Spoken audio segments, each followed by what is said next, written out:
for them. I think Melbourne will handle them. $1.80 head-to-head is very, very fair in my opinion. Let's have a look at a same-game multi for this one. I think United will handle Adelaide. Adelaide will just be there for the run. Chris Golding to get 3 or more triples because that's what he does. And Marcus Lee to get on the glass. 6.5 is way too low for him. Enjoy the game and gamble responsibly. You know the score. Stay in control. Gamble responsibly. I give it all that I got. Take a quick glance at the watch. Checking the time on the clock. Get up and start taking my shot. I give it. Look in my eyes. You see the passion inside. Can't be denied. I got a lot on the line. Bitch with a different approach. Wanna spend time in the boat. I'm out here doing the most. Give me the net with the rope. We're working a lot of here. More than the tune is a body here. We're popping the beat and it's right back to sleep. And I use a technique that ain't got me here. Welcome to John Cain Arena for what is the final day of the Hungry Jacks NBL23 regular season. But it is the most pivotal for the two teams you see right there, Melbourne United and the Adelaide 36ers. The path to the finals for Melbourne United, while complicated, is a little bit easier than what the Adelaide 36ers are up against. I'm Felix Von Hoff. I am here with Leonard Copeland, whose number 21 jersey hangs in the rafters. What is a pivotal number for the Adelaide 36ers today, Leonard? Absolutely. Adelaide need to win by 21 points and see what happens. Who knows? Forget it, Felix. Forget about all the scenarios. You just got to win the game and see what's happening, what's going to happen for the next game. Well, let's have a look at the standings right now because the parity in this league is unmatched across the world. We see it year in, year out, the battle for those final spots. Phoenix, United, Wildcats, 36ers, the Kings and the Breakers, tight man safe, but it is a dogfight at the bottom. It is. It's a Sunday afternoon that everyone wished for, and these guys are fired up. It's a full crowd. You know, 7,000, 8,000 people here ready to go. Well, the winner of this game will be sweating on the result of the next game, the Wildcats versus King. There is permutations across the board on the results for those final spots. Leonard Copeland, you said it best when you said you don't want to come into a game saying we need to win by this much. You just got to say we need to win. I spoke to Dean Bickerman and he said that exact word. He said, listen, yep, there's points that you need to win by, but let's get the win first, and then we'll talk about that afterwards. Well, you see the scenarios before you there. I won't run you through them. I will say this, though. Scenario 1, the easiest. Scenario 2, a little bit harder. And scenario 3, well, you're just clutching at straws there. That's the task for Melbourne United. And we have a look at the Adelaide 36ers here.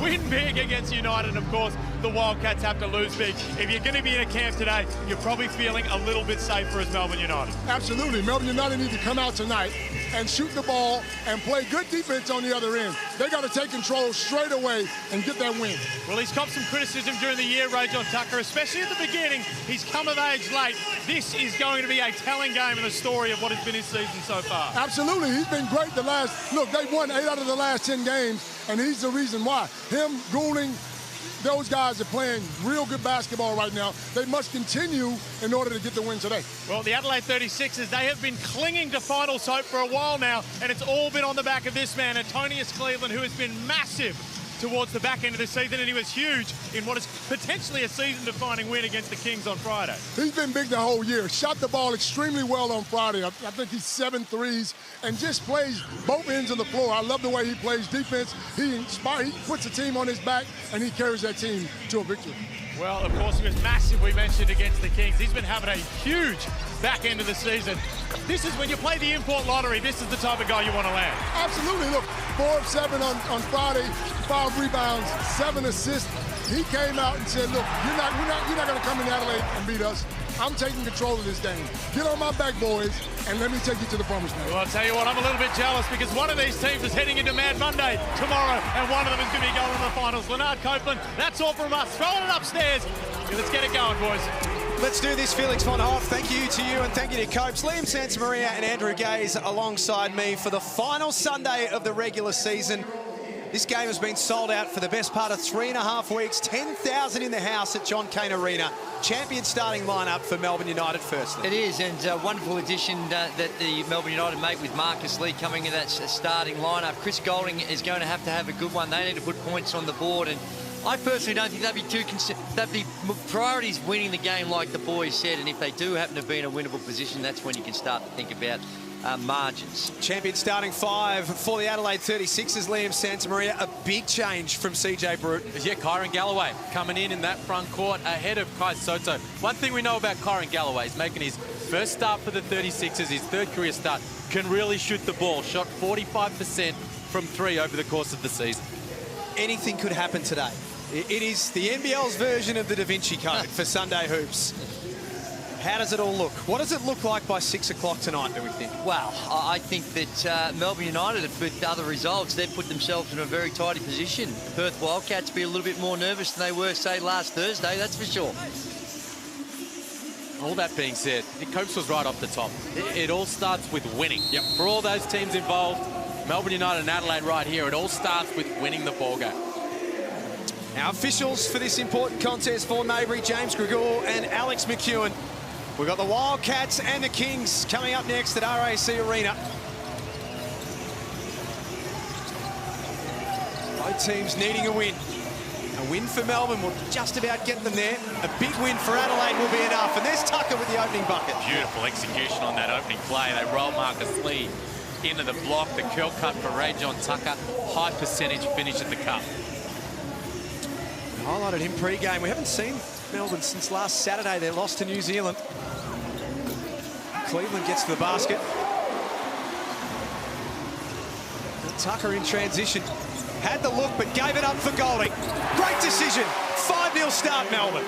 Well, it's a really good decision because in order for them to win first and foremost and then win big, the 3-ball can really help you. And Chris Golding is a lead at that. He did this last time they played at 21, I think, at halftime, 23, something big. Wow. And that is a very nice response. And, you know, we talk about trying to win big, and both these teams need to. There's two different ways to do it. You can try and make it a high-scoring game, or you just also do it with your defense. Beautiful play there, Lee. What a sensation he has been, but I'm no mathematician here, but if percentages are coming into play, and you'd much rather win 10 to 35 than you would 50 to 75. Fingers crossed it's a little higher scoring than 10 to 35, but you get my point. We get your point. We're picking up what you're putting down. Galloway from outside, that's what he's there to do. That's what he is in the game to do. CJ Bruton looking to spread the floor. Knock down triples, a little bit like they did in that preseason game against the Phoenix Suns. Put plenty of points on the board, and you do that shooting a high percentage from long range. 36ers should be coming in full of confidence after knocking off Sydney on Friday night. Peatling blocked. Swift hands from Robert Franks.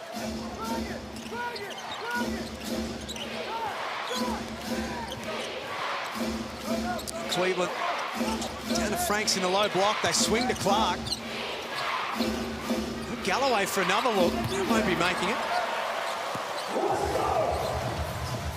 Xavier Rattan-Mays in possession.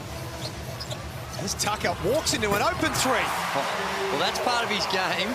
That when he first came out here, we weren't so sure how good he would be from the three-point line, but the second half of the season, he has been sensational, and a big part of the reason the Melbourne United were able to work their way back in to the playoff contention has been the play from the three-point line. He's got that shooting clip up to 37% from outside across the year. North Carolina native.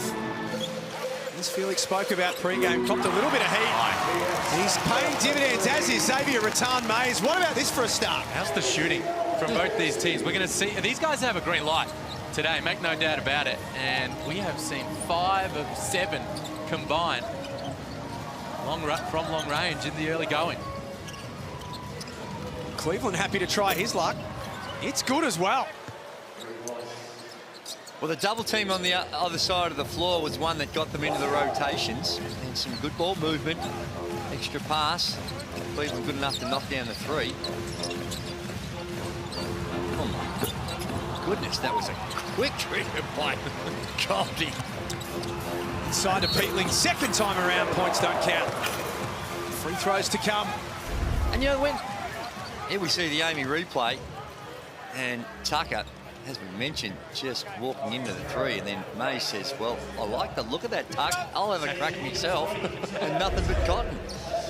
But they wouldn't have been aware of the results on Friday when they're preparing, and their whole preparation was with the expectations that perhaps the Perth Wildcats were going to win, and therefore the numbers and percentages and the need for a huge, huge margin was going to give them the best chance of qualifying, and then other results fall their way. They still need a big win as they possibly can, but they would have prepared for a style of play that was going to give them a chance for that big margin that they needed. And Dean Vickerman spoke about that during the week, and I think it was essentially they just established a theme, and that theme was fast and aggressive. Yep.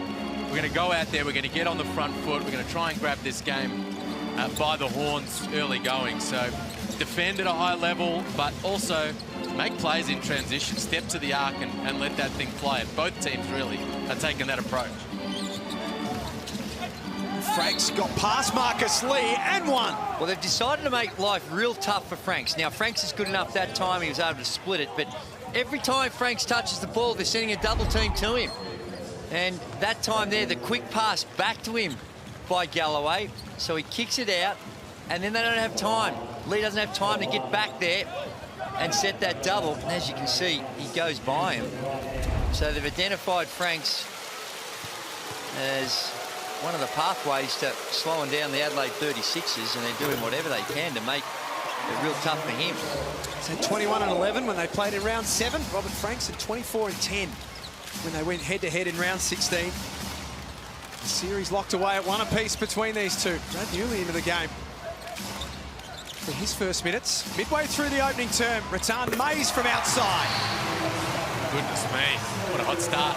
Rattan Mays, back-to-back triples for him, has also been playing really well, averaging nearly 20 points per game over his last 4 and hitting a whole bunch of triples at around 50%. So in terrific form heading into this one.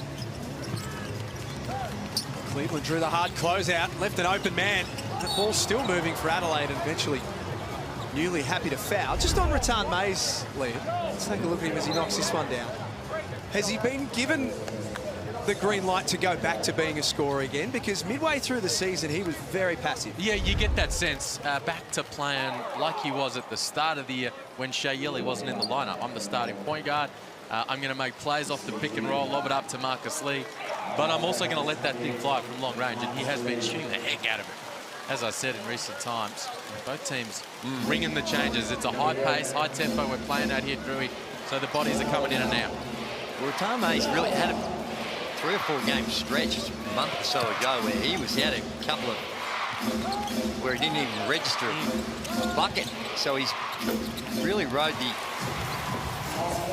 emotional highs and lows and the different roles when Shea Yili's there as opposed to when Shea Yili's not there. He's had to do a bit of adjusting throughout the course of the season.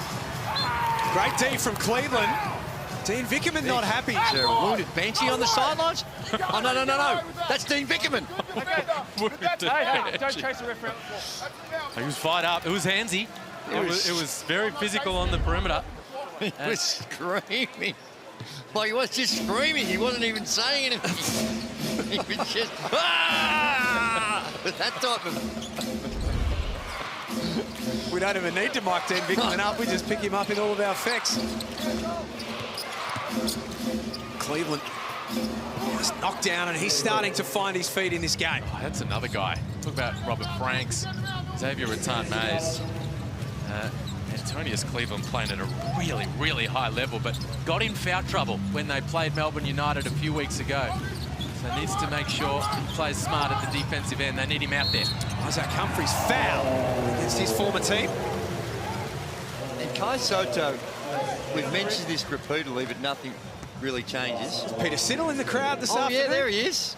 I think he's had about 3 different teams that he supports in the Hungry Jacks NBL. He's been a Melbourne supporter, an Adelaide supporter. Loves He's been a Tassie supporter. He's a Victorian. He first is. and foremost, He is. although he's gone off with the BBL stuff and just represented elsewhere. Okay, and, Bill Laurie. Well, is it? Hey, you may not be aware of this. No, we're not. Go on. Drive-by there for me, was that? By you, Liam. The MG, if you'd like to jump in behind just a beautiful piece of automotive technology with the all-electric MG ZS EV, jump on the website and check it out. Smoothest ride you'll ever have in a vehicle. Adelaide break the press, and Franks takes it at Humphries. It's fast. Don't put your head down, you'll miss something. Getting back to Kai Soto, though, the way in which he has his defensive problems, trying to keep people in front. You can see that last possession where on the defensive end, they throw it into Humphries and Dean Vickman just yelling to go at him. Got to do a better job of making it harder to catch. Deny, half front. When you know you've got some limitations, you acknowledge them and figure out a way to compensate for them. He really probably needs to work on that because he has been a marked, significant improvement from my eyes for where he was last year to where he is right now. Yeah, the tricky thing for Soto, I don't think he's really been able to maximise his strengths at the defensive end in this league over these last couple of seasons, in that he can be an elite presence around the rim, protecting that thing, setting shots, packing, but he's been caught in situations where teams have been going at him. He's had to slide his feet, move laterally, and it's resulted in situations like that where guys have been able to get right by him.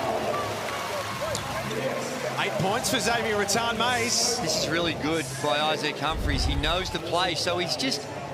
See how there he shepherded out Kai Soto? It's a screen. That screening action just creates that space for Rattan-Mays, and Soto tries to fight through it, gets there late, and there's another foul. Second personal. So a couple of quick ones.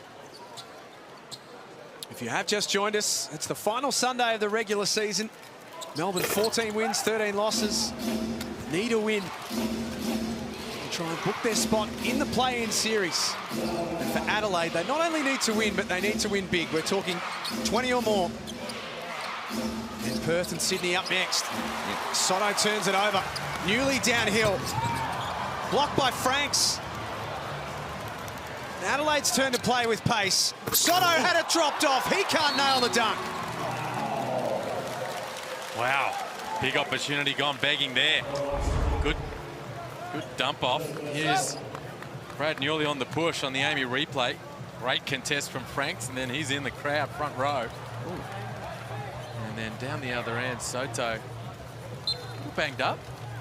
Yeah, it's a little ginger on his way back up the floor as Soto left one on the cup. Ooh.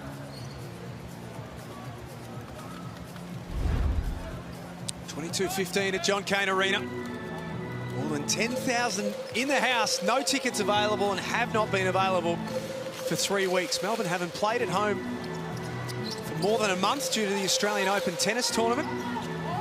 Back on deck today. Fans have voted with their feet.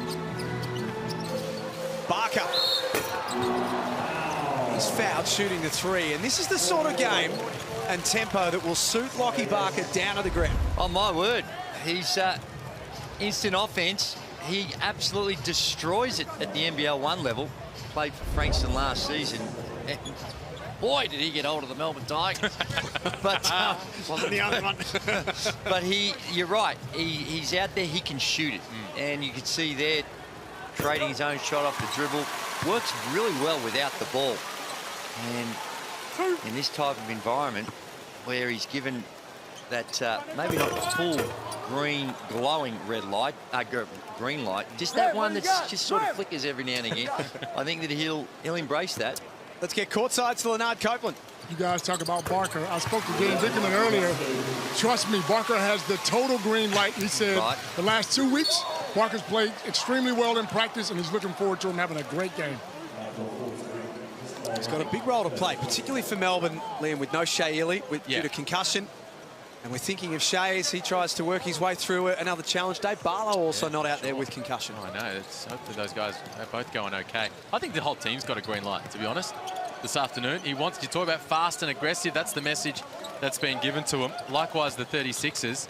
So everybody coming out and shooting the ball with confidence. Speaking of green light, Anthony Drimmick's had one for the best part of 12 years in his competition.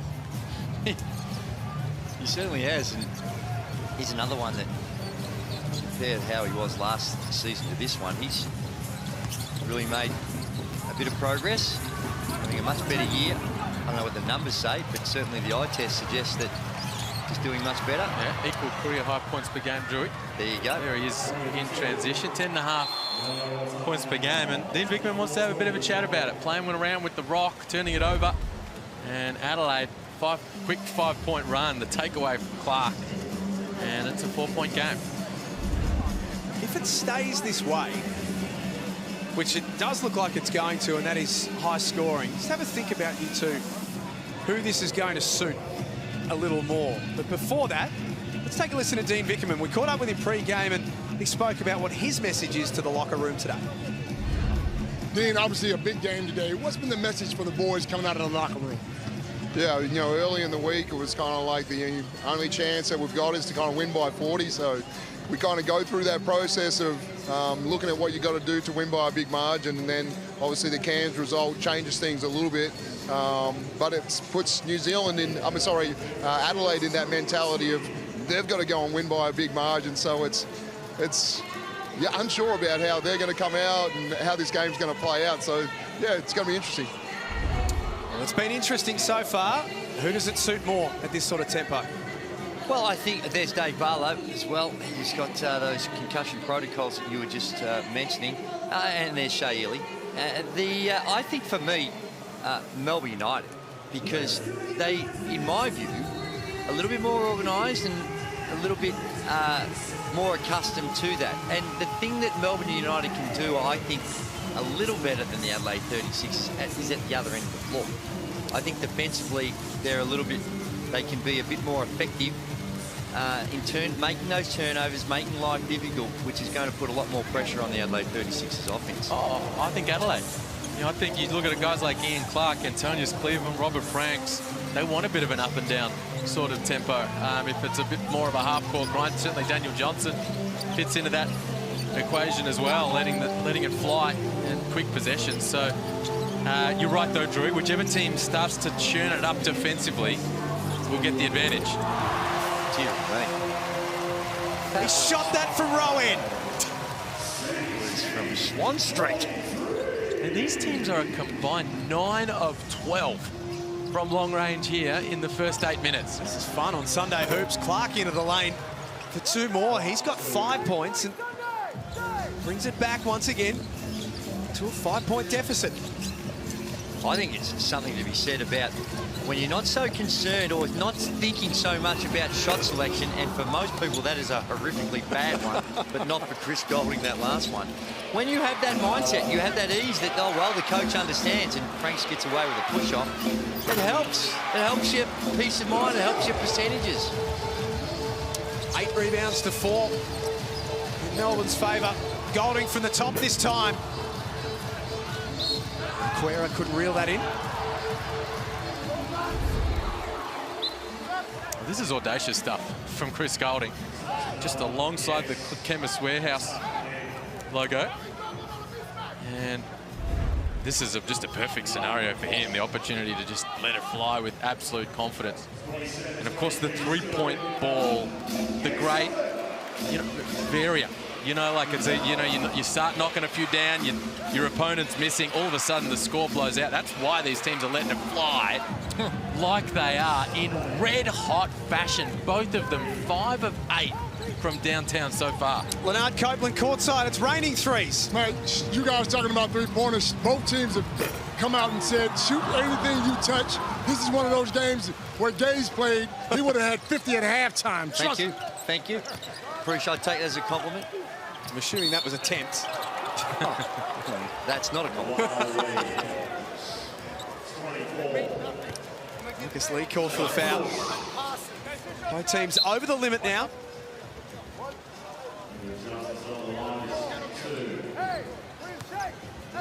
Robert Franks coming up to sit down. I don't think we'll see that too often this afternoon. You'll spend a lot of time out there. Back at 19 points on Friday night. Speaking of Friday night, Daniel Johnson had been in a little bit of a funk. Hit back hard against Sydney. He was plus 21 on his time on the floor and shot the ball at 50%. Yeah, really effective. 12 points, 6 boards, had 5 assists. It was unusual for DJ, but it was that kind of style, wasn't it? It was an up and down affair, and he played loose. The team played pretty loose. They got the win, and it suited him nicely. So I wouldn't be surprised to see him back that up with another good one today.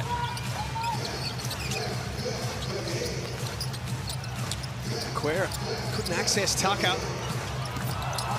Tan May slipped over and then lost the handle. Last touch, though, by Adelaide. Melbourne have 4.5 off the inbound. A couple of former teammates last season. Tan Mays and Antonius Cleveland, little jig.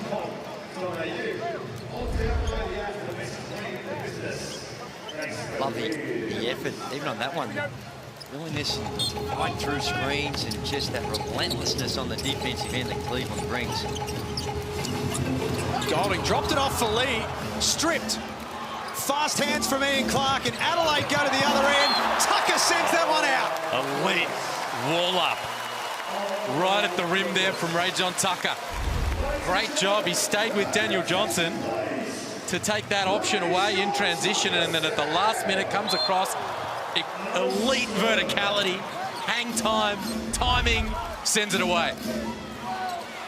The last possession of the opening quarter will be with the visitors. And a chance to take a lead into quarter time. Johnson for three. It's 27 apiece at quarter time on Sunday Hoops. Must-win game for Melbourne and Adelaide. Play-in spot up for grabs. Stick with us. We're back next from John Cain Arena.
Great to have you with us for Sunday Hoops here in the Hungry Jacks NBL. And if you like fast-flowing, high-scoring basketball, then this is your sort of game. 27 apiece at quarter time. Melbourne United need a win to make the play-in series. Adelaide needing to win and win big to book their spot in the play-in. Andrew Gaze and Liam Santamaria. Yeah, it's been fun. We look at the shot chart, and the thing that sticks out, as Liam was mentioning, is the three-point field goal percentage by both these teams. They're on fire. And the field goal percentages across the board are really good. Where it's sticking out a little bit, which is going to be becoming a concern, particularly if you're trying to play fast, is the work you're doing on the boards. And in that area, Melbourne United lead that category 11-5. Ian Clark drives, nice pass inside for Daniel Johnson. Adelaide take the lead. The other thing that was fun about that first quarter was it wasn't just one or two guys getting hot. 14 different scorers across the two teams in that opening term. Tan Mace had space to fire, rattles out. Tan Mace is the leading scorer in the game so far. He has 8.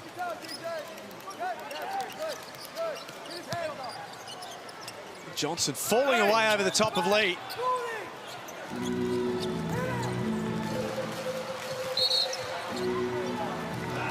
foul on the 36ers. They needed Daniel Johnson to take a little stronger there in the block. He went to the fadeaway. He's hit that at a high rate over a long time, but had Marcus Lee there on his back. Lee's got the 2 personal fouls. Needed to challenge him a little bit, try to get it into home base, middle of the paint. So CJ Bruton, the coach of the Adelaide 36ers, after Friday's game, he said, do we have to be spectacular to make it?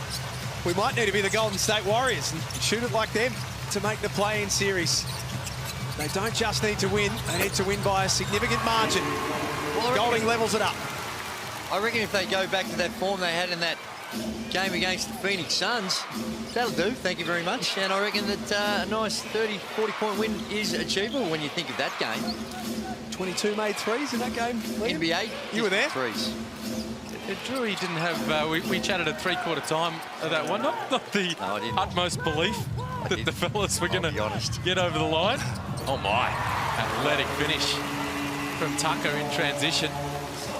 Just the confidence is dripping off Tucker late in the season.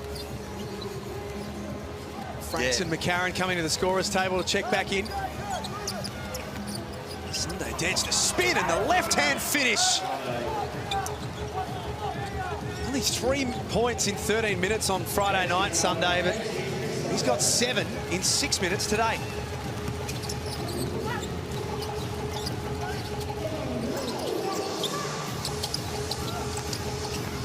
Healy trying to back his way into the paint. Over the top of Antonius Cleveland. Can't score. It does force Cleveland into the foul, which is Adelaide's second of the period. This is what just Netch, he sees this mismatch because Lee switched onto him and his eyes lights up. And that's a tough move. And getting back to your point with Lee with those 2 fouls, he attacks him. And Netch, after some really good minutes, perhaps after you've had a move like that, a little surprised to see him coming out at this stage, but certainly he's a high energy guy and perhaps just a quick breather. And CJ Bruton, not overly pleased or convinced with the call from the officials, and he's going to take this to the replay centre and challenge it. Yeah, that's interesting. Cleveland was upset, although players often are, out there on the floor when the whistle goes against him. He was battling with Peatling down low. This is Peatling pounding away, goes to the lefty hook. Just jumps forward ever so slightly. Now, when you see it on the replay, to me that's a no call. It's just play on. But because the official has called it, I think they might, even when they review it, think, oh, I'm not sure they should have called that, but is it technically a foul? And see the hole with the left arm? Yeah. The hole with the left arm, and I believe it was called a hold? Right there. Now, it's touchy, not a lot in it, but it's almost impossible to overrule that. I hear you. He got him up in the air, and then out of position, out of balance, jumps forward.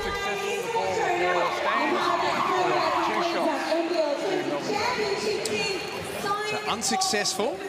A reminder at home that each coach has 1 per game. If you're successful, you do keep that challenge. If unsuccessful, you lose it. So CJ Bruton doesn't have that up his sleeve. And that's where you, if you're watching at home, you look at it and go, gee, there's nothing in it. I absolutely believe that people would see it.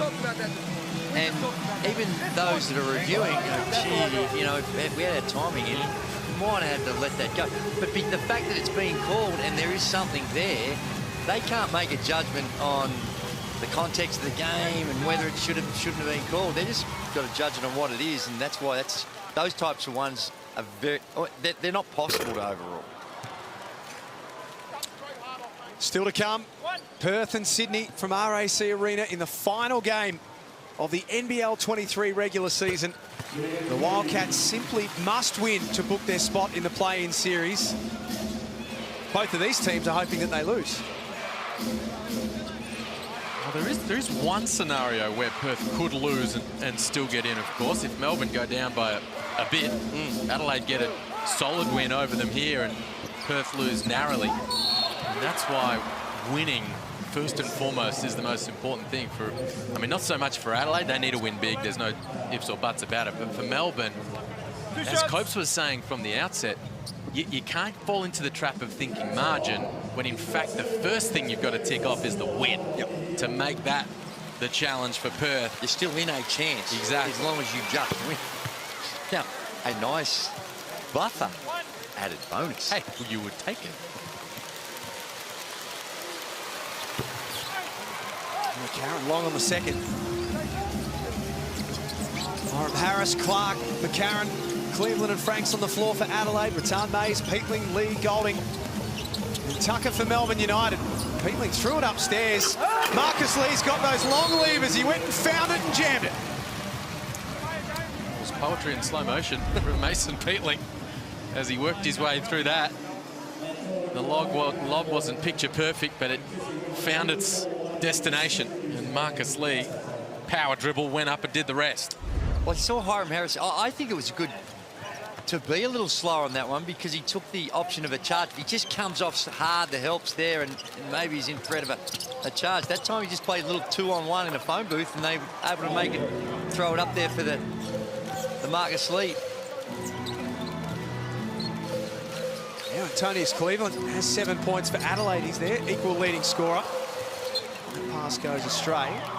Are you surprised we haven't seen Kyron Galloway back since his opening 4 minutes? A little. Yeah, I mean, I dare say he's probably not very far away. He hit the 3 ball in that early going, and he's certainly a big threat from out there. Didn't pick up a foul, so that's not an issue. They're going with a bit of a smaller lineup right now. Franks as the undersized 5 and Hiram Harris at the 4. I think they've got to find a way to try and get Franks more involved.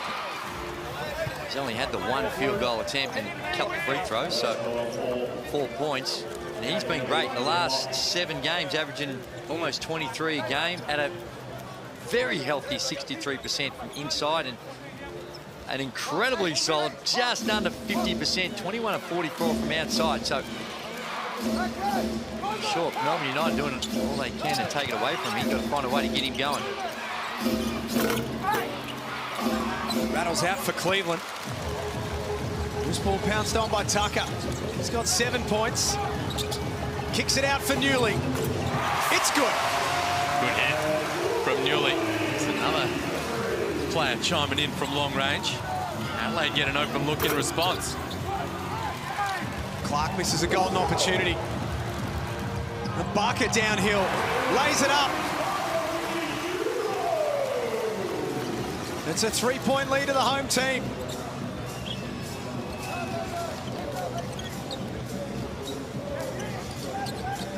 So we tick down to 5.5 minutes remaining in the opening half. Cleveland buries it. Oh, how's the touch from Antonius Cleveland late in this season? Coming in shooting 8 of 13 from 3 over his last 2.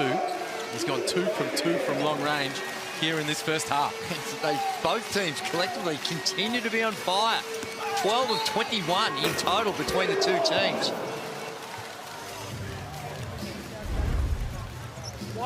This is not the Antonius Cleveland of last season. The Amy replay here, catch and shoot. As you say, that the 3-point percentage has been really climbing over the course of the year. Shot it well in pre-season, clearly worked on it over the Aussie winter. And when he's shooting the ball like that, he's usually the best player on the court, because we know he's one of, if not the best defender in the competition. And he's so difficult getting downhill, putting his knuckles on the backboard. So the 3-point game takes his skill set to a whole nother level. You can whopper your way to LA with Hungry Jacks. Grab any large burger meal at Hungry Jacks. Enter the receipt code. And then you're in the draw. Tickets, flights, spending money, accommodation to a game in America. All up for grabs. Thanks to our proud partners at Hungry Jacks. Easy 2 from McCarron. Another one against his former team today. It's 41 apiece. Tucker high off the window. There's Humphries. Had 2 chances. He couldn't finish off. Tucker does. Well, that's an example of what I was talking about before. It's a domination on the boards by Melbourne United, and eventually it catches up with it. 17-6. This is unheard of. The Adelaide 36ers, there's an and 1. Just their scoring has kept them in the game. Their high percentage shooting, 59% for the field. The Adelaide 36ers, but Sixers only have 6 total rebounds, not 1 offensive. Well, you reckon you get lucky? One to just bounce in your hand, wouldn't you? Throughout almost a half of basketball, quarter and a half.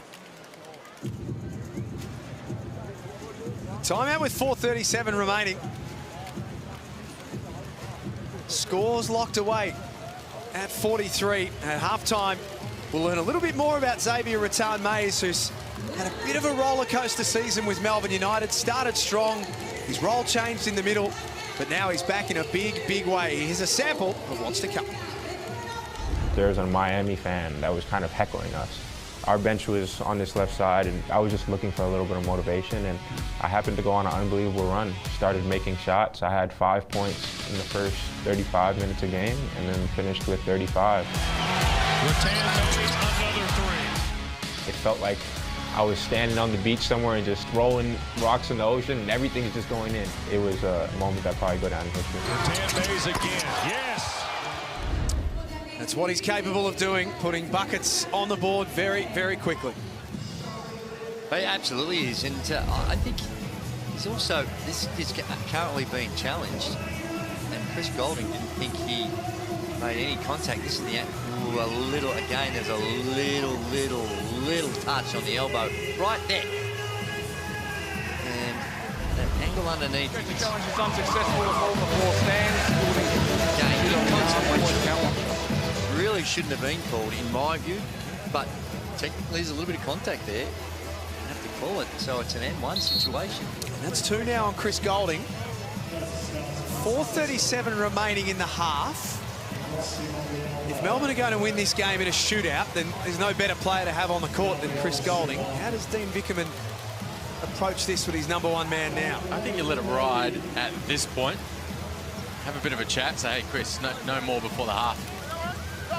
My man. And because you need him out there. No doubt about it. And 2, I think, at this stage is okay. Brad Newley's got 2. Marcus Lee's got 2. Of course, Soto picked up those early ones for the 36ers. Antonius Cleveland on the line. The NBL23 Defensive Player of the Year has been nominated once again. Would be an enormous chance, you would think. He's a supreme defender. Everyone around the league knows it and experiences it on a weekly basis.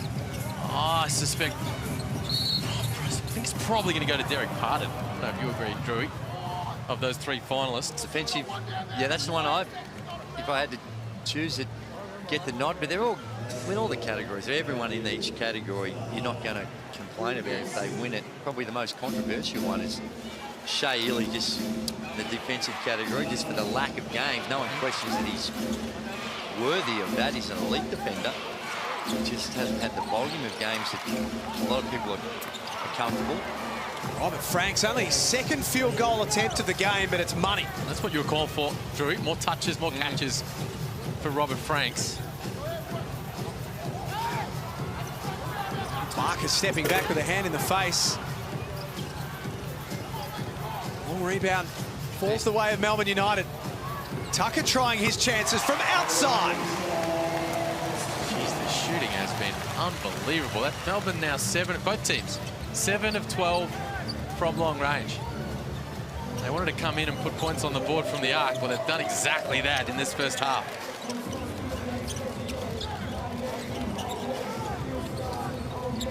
Sixers lead this by 1. Myron Harris drew a closeout. He obliged by walking it into the lane. Well, there's some really accommodating defense on that drive. Just comes in there and very casually goes around. I think a little sensitive about picking up those fouls, perhaps, but you know, you can't just abandon your defensive altogether. Even though you're trying to win and win big, you've got to get stops. Dean Vickerman is working the refs in this game. 3 plays in a row, okay?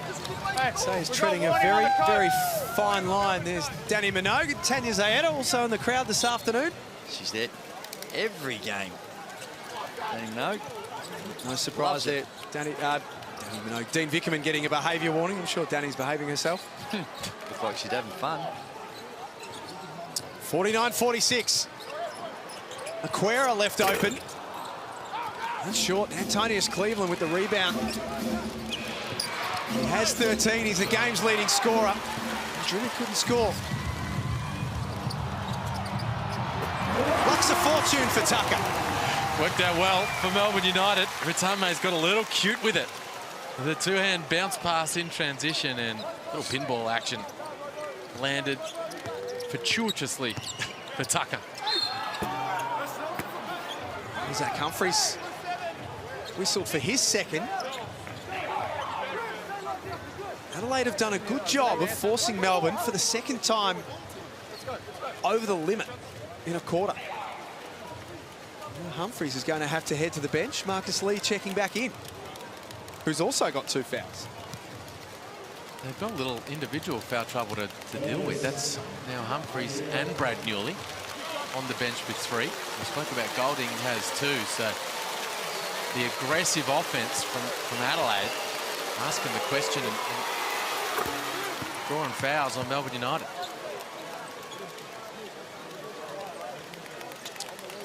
Melbourne United need a win to make the play-in series, which will start very, very early next week, or mid next week, I should say. We'll have all of the dates and details for you at the completion of our second game. Adelaide not only needing to win, but they're going to need to win by a margin, somewhere in the vicinity of 20 points or more, to book their unlikely spot. Golding throws a flat one at the rim that bounces out of play. It is, and it's really gone to script on the offensive end. 51 points right now. And shooting it at 60%. Oh, jeez. He's giving himself a right hook. A right uppercut, mate. Right in the virile end. Give yourself an uppercut.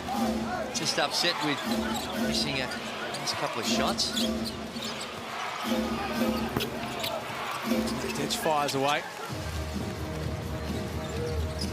Golding left all alone. Can't make it count that time.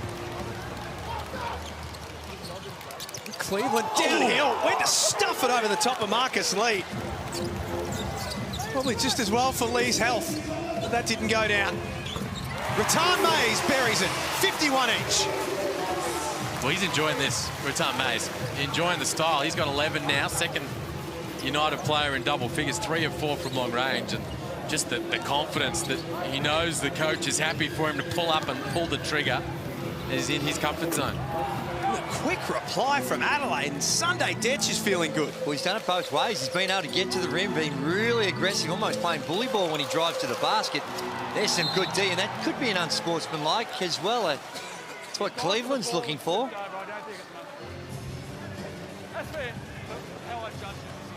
He went for the ball, slipped over and go. Well, 11 blues, blocky foul, 2 shots. Jeez, he's lucky. I think he's very lucky. Turnover. Stops the transition opportunity. Just a regular foul. Not sure why. He certainly wasn't in a sound defensive position. That's not how they teach it. You're not taught this. Just lay on the ground and try and wiggle your hips to get in front of the ball carrier.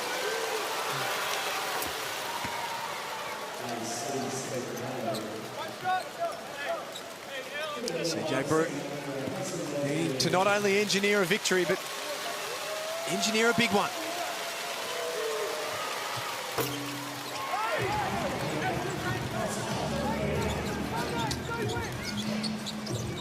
$55-51 in front of nearly 10,000 people at John Cain Arena. Tucker fouled in motion. Sure, he was super happy with the contact either, but he'll be on the free throw line shooting 3. It looked like pretty heavy contact, wasn't it? Here he comes, and nothing in it whatsoever. In fact, I think Tucker did a good job of selling just a little bit of contact. No doubt it's a foul, though. 6 of 8, 14 points for Tucker. And always difficult. Here we have a look at the live ladder, and there's that many things that can jump around between now and about 6 o'clock or 5 o'clock or whenever it may be. That this is that's where it gets really interesting. Right there, who's going to get in first and foremost? And we can think of the positions. And the Adelaide 36 is the one that, well, they bordering on a miracle. They're bordering on needing a miracle. But they're well and truly playing spoilers right now. They are a definite thorn in the side of Melbourne United, just trying to at least get the win, to challenge Perth to have to do the same and have percentages come into play. Trouble there for Robert Franks. But I think the conversation for Melbourne, Dean Vickerman in the locker room at half-time will be all about the defence. They say, listen, we've shot it well, they've shot it well, but let's, in this second half, get back to who we are. We've just given up nearly 60 points here in this first half, and that just isn't going to get it done for what we're trying to achieve. And maybe the foul situation has taken out a bit of the sting in the defensive efforts of Melbourne United. Like I said earlier, with this type of game, that's why I thought it might be a little bit better for Melbourne United, because I thought they could play a little bit tougher defence than what we've seen so far. Great hustle from Drimic, who kept it alive, and then Franks is fouled hard by Lee. And that will be 3 fouls on the Melbourne big man. And this foul issue for Melbourne United continues to trouble Dean Vickerman. Well, Lee got hit, and there you see he got hit in the head. He's a bit of a cut underneath the left eye. And he was out of position and then just tried to reach out to stop Cleveland. It ended up being a real heavy foul, unintentionally. Excuse me, on Franks.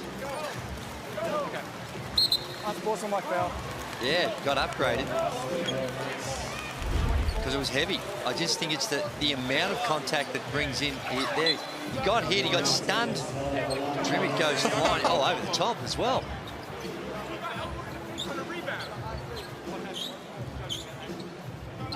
It was a bit of friendly fire. Yeah, from David Aquera. You don't want to listen to us. Here it is there. That is. Just out of position. Yeah, he dropped his shoulder. Just trying to stop the bucket at that point. So a clear upgrade. And now, not only does he have the 3 fouls, but he's going back to the locker room early here at half-time to get sorted out. He's not happy either. I noticed he walked past Felix von Hoff as Brad Newley's just catching 40 winks in the most important game of the season.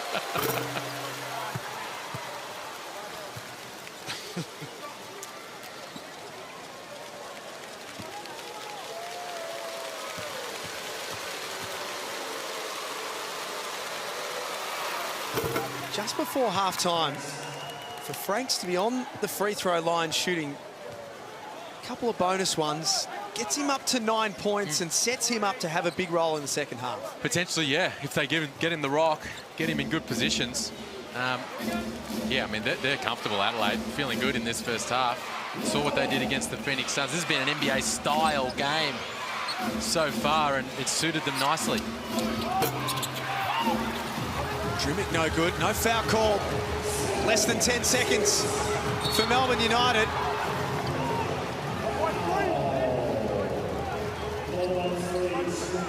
Anthony Drimic trying to come up with the steal. Going to give a couple of free throws to the home team. Jump straight. Huh? Jumped into my space. Why did he fell over? Drimic complaining about his drive in that last possession, but I think he was the one forcing the contact. He was the one that's going forward, and good defense by Humphries, who went vertically straight up. Damn guy! Who's our damn guy? You got it, Sam? Sam, got it. Whoever's taking.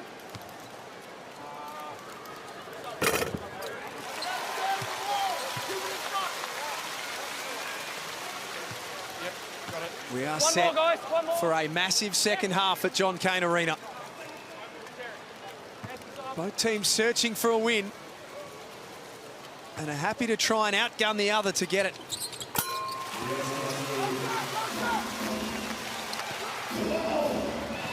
Drimic over the top for McCarron. Great work from Rattan Mays. Chopped it off. Golding from halfway.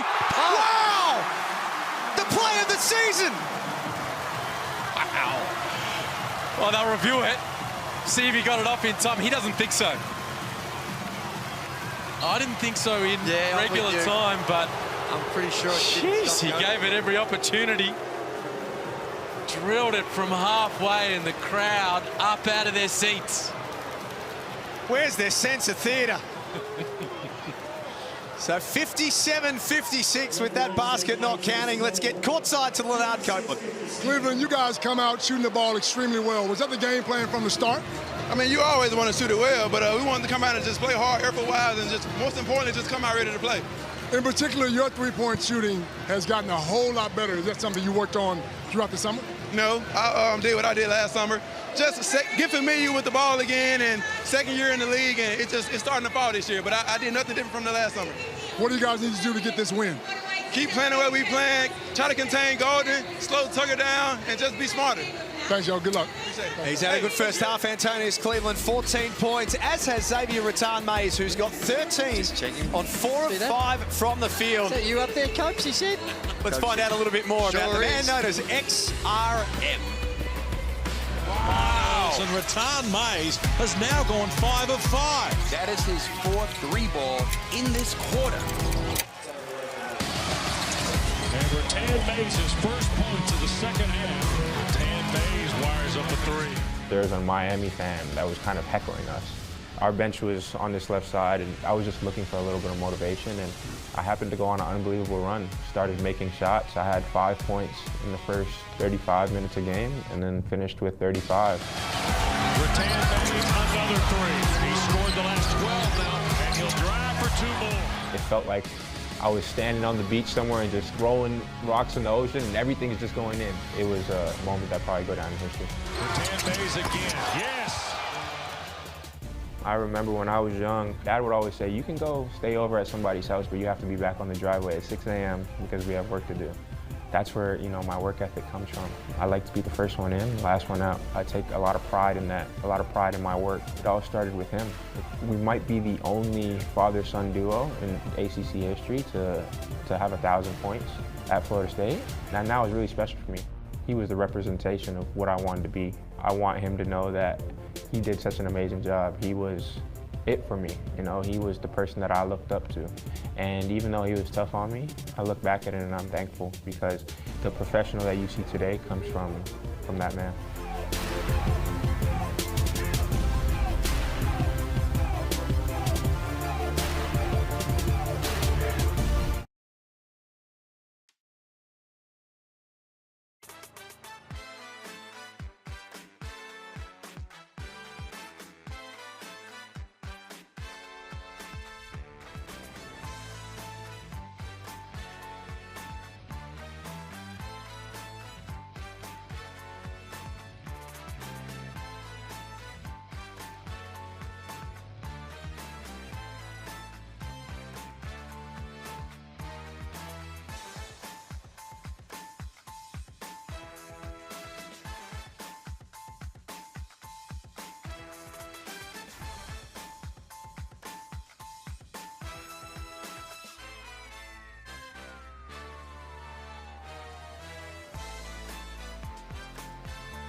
Welcome back. It's been a blockbuster at John Cain Arena, a one-point game the way of the Adelaide 36ers. If you're a Perth Wildcats fan, you'll be sitting pretty happy right now. Melbourne United are probably going to have to step on the gas in this second half. They've brought it on the offensive end, but the problem for them is so is the Adelaide 36ers. Absolutely. Both teams are shooting the ball extremely well. Where Melbourne United have the lead is they're beating these guys on the rebound, like 25-17. So they continue to rebound and shoot the ball. They give themselves a chance. Well, let's have a look at the Hungry Jacks halftime highlights here. It was Xavier Rattan-Mays in the first game of the season with a blockbuster, and he's bringing it in the last game of the season as well. So is that man on the screen right there, Chris Golding. Look, I thought it was the Golden State Warriors when I first saw this. Both teams came out shooting the ball extremely well, and Tucker's been shooting the ball of late great anyway. But Cleveland surprised me. He started shooting the ball the last couple of weeks, and he said he's not worked on it, but it's just falling this time. Well, he's come out hard. Now, Chris Golding's the interesting one, not shooting too well from the field. We knew he was going to come out firing. The guy that probably needs more shots in the second half for Melbourne is going to be Rattan-Mays. Listen, let me tell you something. Don't count Goulding out. He'll have a slow half and come out and get 20 on you. But Rattan-Mays, they've given him the green light, and when he knocks those shots down, it opens it up for everyone else. Well, you're a brave man to write off Chris Goulding. I certainly will not be doing that. But let's have a look at the stats here, because you mentioned the rebound counts. That's the one that we're looking at right now. 25 Melbourne United to 10 to the Adelaide 36ers. There is no way this should be a one-point game with a lopsided count like that. Absolutely. That means you got to play some defense. Melbourne needs to continue to do what they do and rebound the ball. But Adelaide, you got to get on the board, man. If you don't, you can't win this game. Well, such is the parity. We mentioned it pre-game. Right now, the Perth Wildcats and Melbourne United dead even on the percentage there right now. Look at that, 100 apiece. You cannot get any closer than this right now. The Wildcats will be sitting pretty happy. They're sitting happy, but they're still a bit nervous because you never know what's going to happen in the second half. And the way they played on Friday, they still have to come out and get that win. Well, I'll tell you what, I thought I got one Damien out of my life, but up pops another one, but I don't mind this one. Damien Martin, welcome into the coverage here. Can you give us now, I know you're not a biased broadcaster, but I reckon you might just have a soft spot for the Wildcats. What's the mood like there? Are the guys focusing on the game, or are they just paying attention to the monitor off to the side? Not a biased broadcaster. I'm wearing black in case today turns into a day of mourning if the Wildcats bow out. So I'll try and be as unbiased as possible during the broadcast. But I walked past and I saw Craig Hutchinson, the owner of the club, and about 4 other Wildcats employees. They're glued to the TV. The players, they're just going about their business right now. J-Mo, there's no secret that Perth struggled on the defensive end.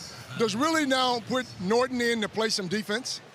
Yeah, I think he has to. I think they've got to roll it out and say, if we get going offensively, which they weren't able to do against Cairns on Friday night, they'll back themselves to score 106, 108 points, which they did the last time these two teams met, and they got the win over Sydney a few weeks ago.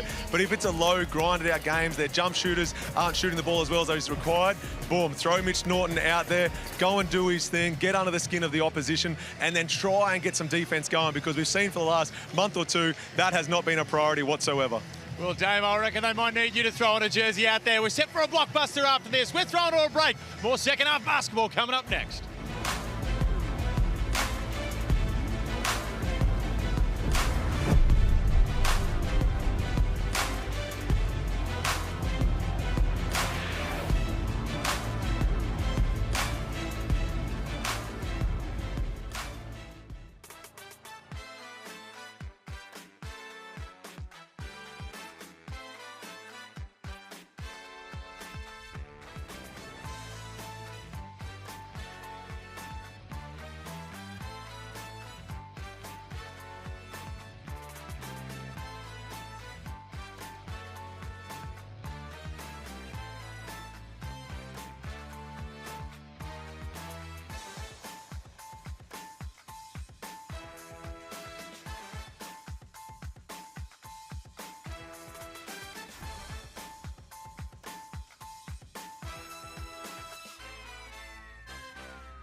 Bing bong.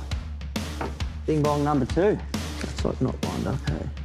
Trouble on the tools. Welcome to NBL Weekenders, a series where your favourite hoopers will jump off the court and onto the tools with help of the team at Bunnings.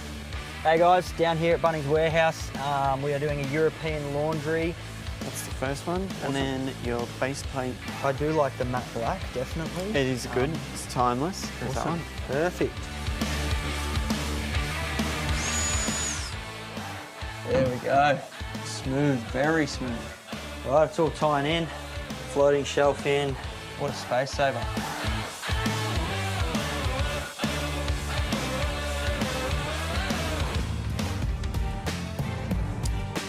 Sunday hoops at John Cain Arena in Melbourne. What about Kyle Adam just knocking up a European laundry? I don't believe it.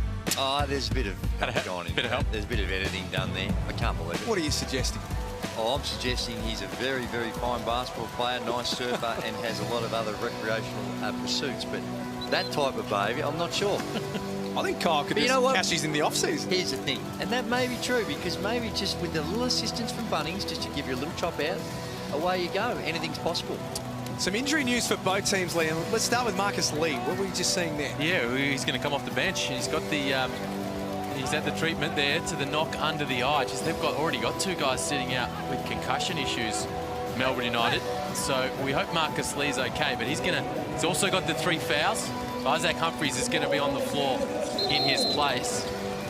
We saw Kyron Galloway also, and he's grabbing at it right now. There's Marcus Lee. A little tape there, the knock he copped on the cheekbone. Kyron Galloway came out of the halftime break with some tape around his thumb. Was sort of shaking at that a little bit. He's out there. Looks okay.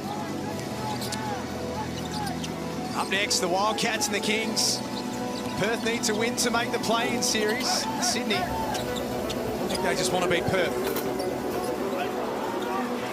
It's Tucker. Wins it back for Melbourne. Peatling challenged at the rim. Humphrey's still going. Fouled over the back end one. Well, this rebounding situation hasn't been corrected at the halftime break. Based on what we've seen in this first possession, was another 3 or 4 offensive boards in the one possession. And here's the foul on the putback by Isaac Humphries. 1 bonus, guys. And this is in this game too, when a good option for a game where you want to get up and down and spread the floor and scoring is premium is Dave Barlow coming in there and playing some 5 and playing that small ball. And that option's been taken away from him this afternoon because of the concussion to Dave Barlow. Antonius Cleveland takes it hard to the basket and draws a foul. He's got 14 points on 5 of 8. 3 rebounds as well. Franks is the #1 marksman in this team, Liam, but it feels like this guy on the line, it's going to have to start with him, and it will go through him. For me, he's the heart and soul of this team. Now, I don't know if they've been where they needed to be all season long, but, geez, they're in with even a mathematical chance right now, thanks to Antonius Cleveland. Let's get courtside to Leonard Copeland. Yeah, guys, I spoke to Doc Garner regarding Marcus Lee. They checked him for concussion protocol. He's fine. He got a small cut under the eye, and he's ready to go. That's good news for Melbourne. Thanks, Copes. Humphries had to go and find that, and then was good enough to score. 2-point lead to the home team. Well, they're piecing him under the basket, Melbourne United. There, Humphries too strong for Kyron Galloway, and having grabbed over 50% of available rebounds at that end of the floor. It's a big problem for Adelaide to try to solve. Cleveland comes up short. Here's Humphries with the rebound. Rattan Mays feeds Tucker. And again, Melbourne come up with that long rebound, and Golding fires away. Well, there's zero hesitation from Chris Golding at the best of times. And another example of it, he was 2 of 7 in that first half. Now he's up to 3 of 8, and the quick trigger. Got to really close out and try and run him off the 3-point line. If he beats you going to the basket, so be it. But in this frame of mind, he's going to be letting them fly. Clark high off the window. We saw in the grand final series last season, not comparing this game to that, but big games, big moments. Ian Clark relishes them. Might be his chance again today. McCarron on the way back for Franks. Oh, second time Franks has been monstered around the basket. And there's that another offensive board. Kicks out, no hesitation whatsoever. And that's a beautiful stroke. 2 shots. Really good extension, followed through. They're 3 points in arrears here, Adelaide, but geez, they'd be 5 to 10 points up if they'd done a much better job on the offensive glass. There's been 20 rebounds available off Melbourne United misses so far, and Melbourne have grabbed 11 of them. And this Adelaide team, they're second in defensive rebounding percentage on the year. They usually grab around 75% of those boards. Just not getting it done thus far in this one, and it's hurting them. A lot of that is to do with they're going undersized a little bit, but really, there's Burgers. Code word is unite for Melbourne basketball fans. Free burgers, courtesy of Hungry Jacks, courtesy of Robert Franks. And again, another example of it. This time Peatling just with an easy putback. And this is where even if you are undersized, you need the level of urgency to go get it. But your basic fundamentals, find someone, get someone on your back, and box out. One offensive rebound in the game. And that hurts. You're not getting extra opportunities yourself. But it's the 10 defensive rebounds to Melbourne's 12 offensive. Yeah, so they've got it at both ends of the floor. Not getting it done. There's no intensity on the glass. And coach talked about it at halftime. He said, listen, if you don't do something about the rebounding issue, you're not going to win this game. And you can see here in these first couple of minutes of the third quarter, Adelaide led at halftime. They're now down by 5. That issue is starting to get on top of them. 10 points to 4 in this third quarter, and in a lot of ways, Liam, it's been symptomatic. There's Tones and I, Melbourne United's #1 ticket holder for the season, taking in Sunday hoops. It has been a bit symptomatic of Adelaide in that they do play in fits and spurts. Truth be told, it's probably the reason that they are where they are. Humphries throws it away, but Peatling stole it back, and Tucker with the jam. Dearie me. A little pullback as well. And only off a 2 or 3 step runway to get that momentum behind that leap as well. Cleveland for 3. That's 16 on 5 of 9.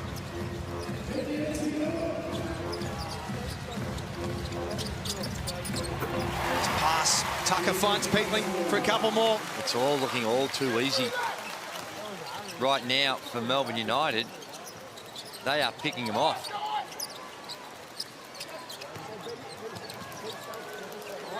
Shot clock about to roll into single figures from McCarron.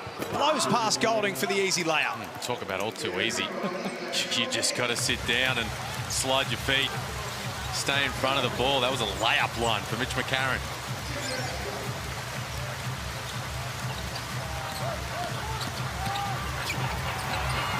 Another easy 2 for Tucker. 72-66.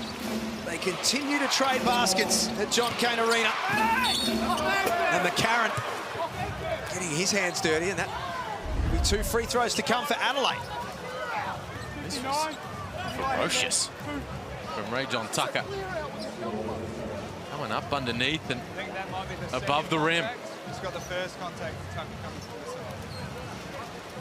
Oh, there was an elbow. Okay, 2 shots, guys. And he's a little lucky to be walking to the free throw line to shoot 2. You heard the official in the background there. He thought there was some initial contact before the elbow.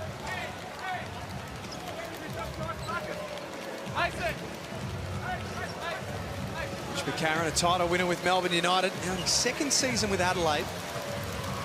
He's contracted for next season as well.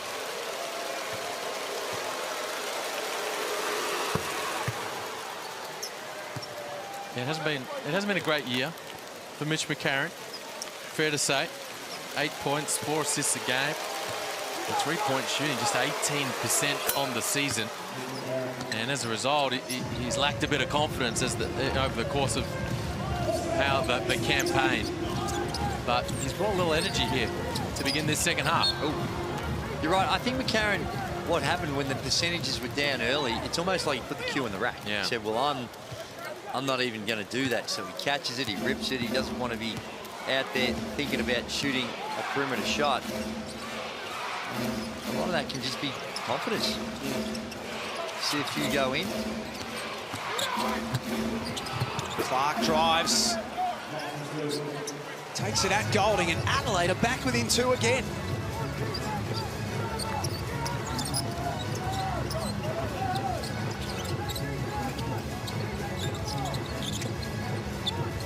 Return Mays at the top of the key. Clark stays with him. Off balance, that's tough. It's knocked out of bounds by Melbourne. Good deep from Clark, knows the scout. Knew exactly what Return Mays was going to go to as he came off that screen on his right hand, skipped his way out to the 3-point arc, and Clark stayed with him every step of the way.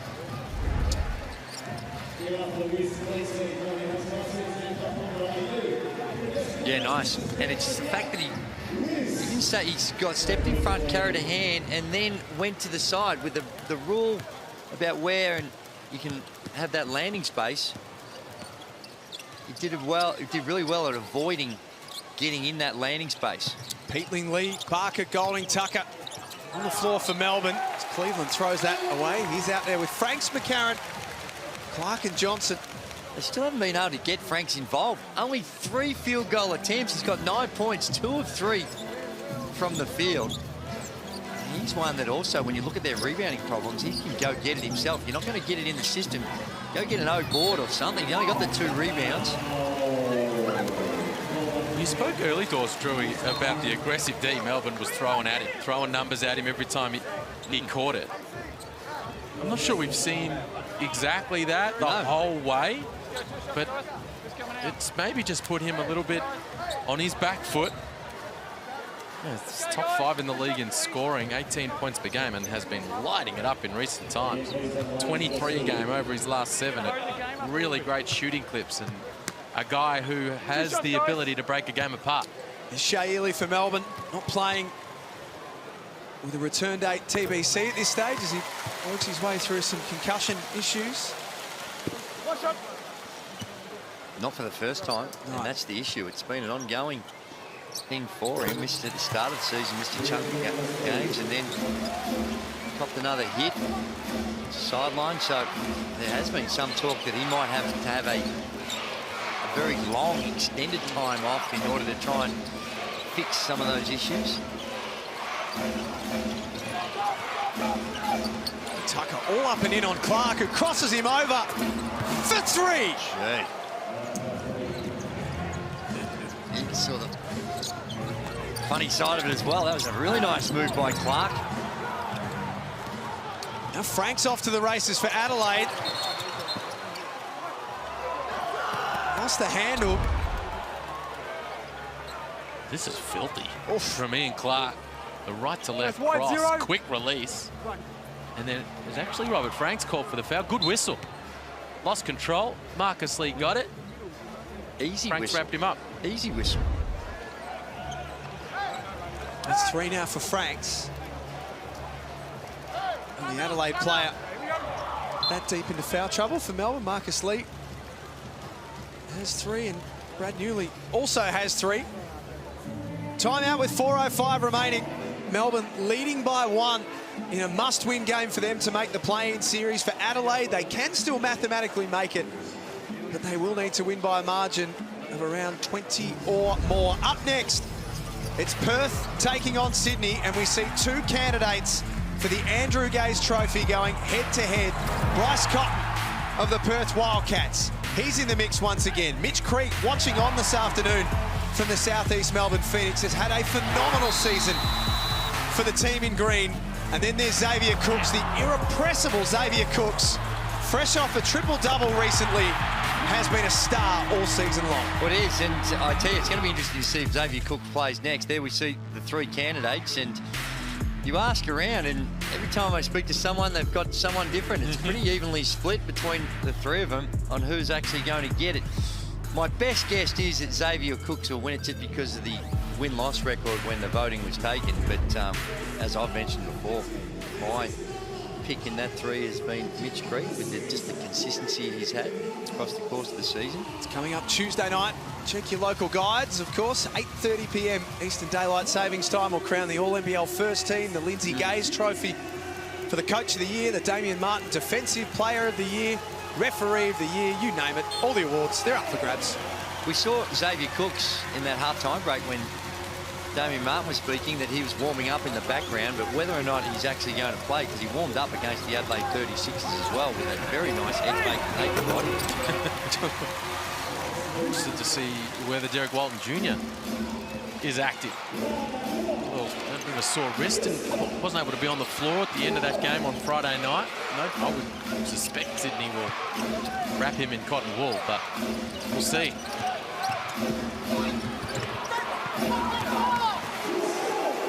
It's Lockie Barker.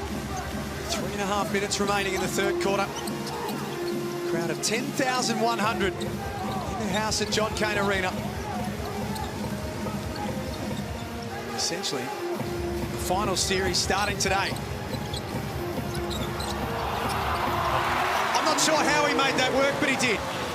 Deft touch from Marcus Lee. Chris Golding thought his way through it as Robert Franks crawled in, and the touch. Was it? I think you might be... I think it was a little tap. I think Clark got just as much as that ball. Depth touch by Clark as well. I think it was just a lucky play that the ball bounced his way very nicely.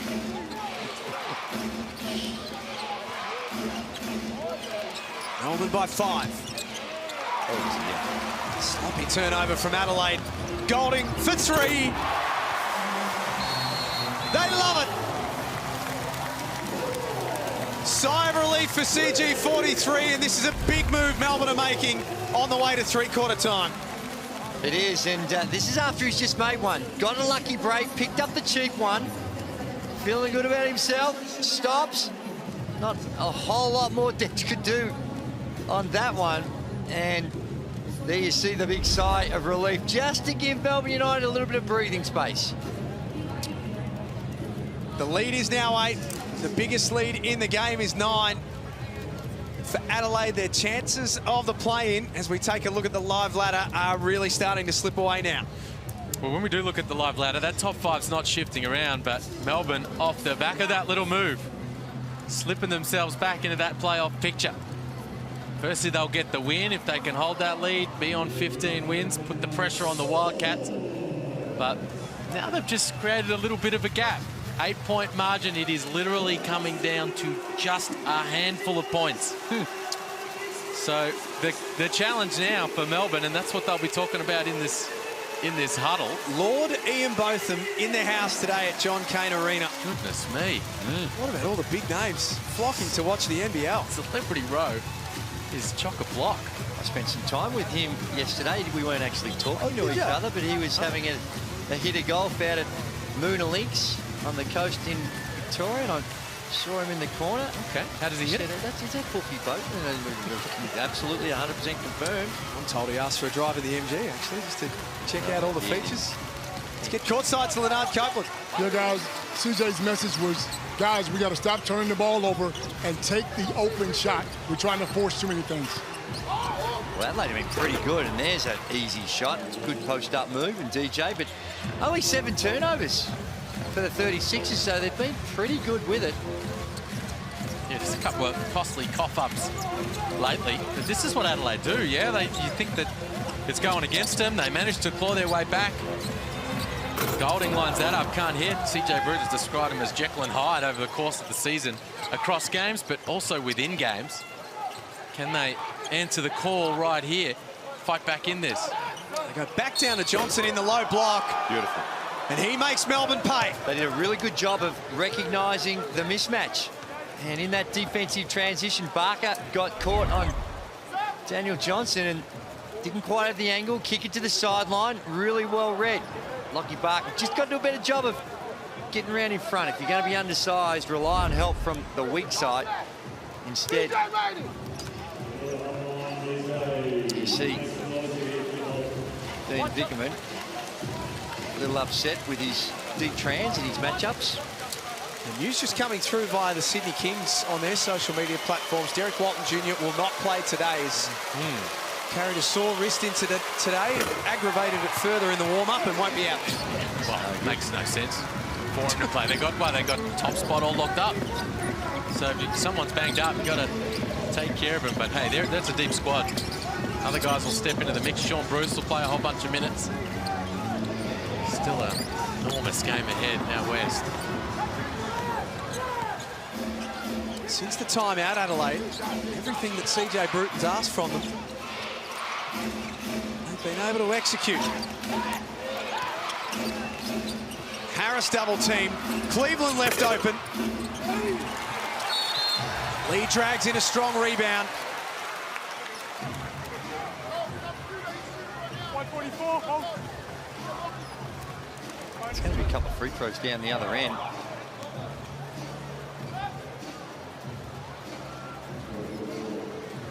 And just got caught in there.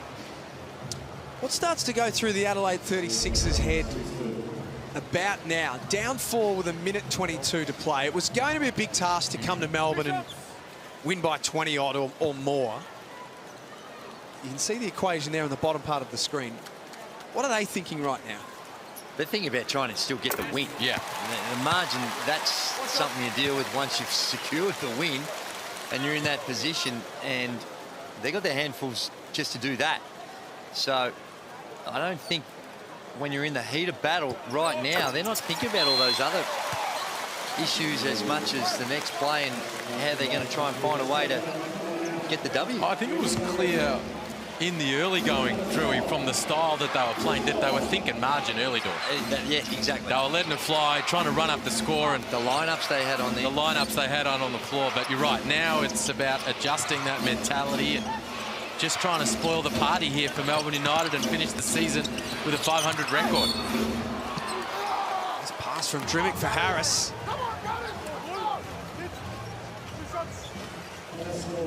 More free throws to come for Adelaide.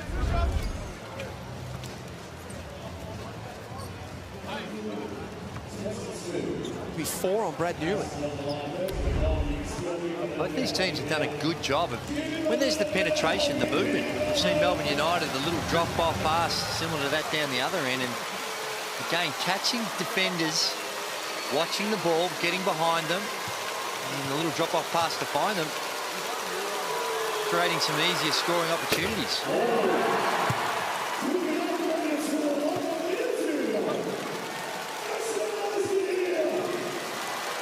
Some work for Adelaide to do to finish the season on a winning note. Hiram Harris brings it back to a 5-point game.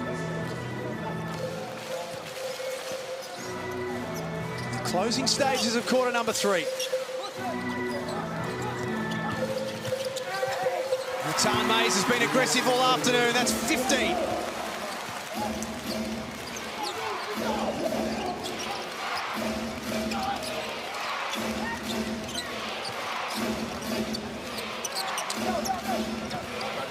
Back down to Johnson, guarded by Newley with 4 fouls. And DJ's dangerous in that low block. No, did a really good job identifying Melbourne United go with this small lineup where Brad Newland's playing the 4 and trying to have him guard Daniel Johnson down low. That's a top proposition for anyone, but even tougher when you got 4 fouls and giving away a size advantage to Johnson. Humphries with the offensive rebound.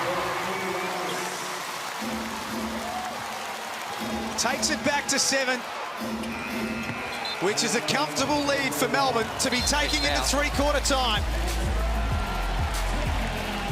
Tech foul to finish off the quarter as well for Adelaide. Oh dear. Daniel Johnson thought he got pushed on that O-board in the back and he had a little something too much to say. A quarter remaining at John Cain Arena. Stick with us on Sunday Hoops.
Three-quarter time at John Cain Arena. Melbourne make a big move in that third quarter and take a 7-point lead into the last in a game that they must win to potentially make the play-in series. Chris Goulding coming to life with 16 points. Rajon Tucker is their leading scorer with 21. But here's how we finished the quarter. Daniel Johnson thought he was pushed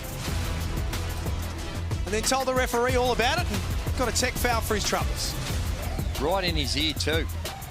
There is no chance that he misheard when you're that close. So this is how we start the next quarter with Chris Goulding on the free throw line. It's only every tech's just a one free throw, so outside of earning or adding to your personal tally. Do you like it in the NBA, Liam, the way that if you do get a tech, it doesn't go against your personal tally?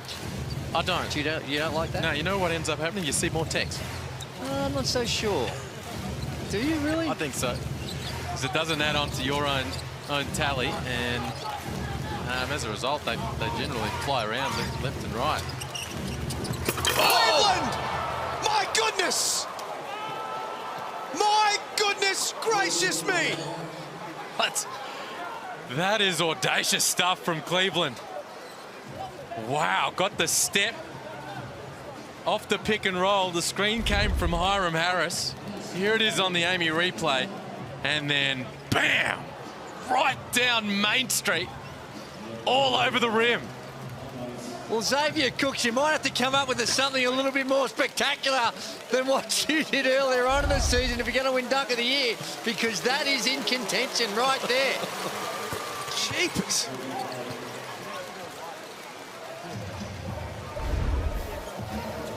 This is just... It's got to be hellacious. That is hellacious by Cleveland. They've won the ball back here. The 36ers. What a start. Everyone. What a start to the fourth quarter. Huge play from Cleveland. They got it back. And all of a sudden, Melbourne, when they were thinking about a double-digit lead and running up their percentage a little, it's back to a two-possession game. Blue 59. And that will give your teammates a bit of a lift. You can see around and you just see something spectacular like that. And then you just get a little extra something running through the veins. Sunday Detch in the mid-range. It's a two-point game. Dean Vickerman, after 30 seconds, has seen enough. A concerning start for Melbourne, but a brilliant start to the last quarter for the Adelaide 36ers. It's 87-85 at John Cain Arena.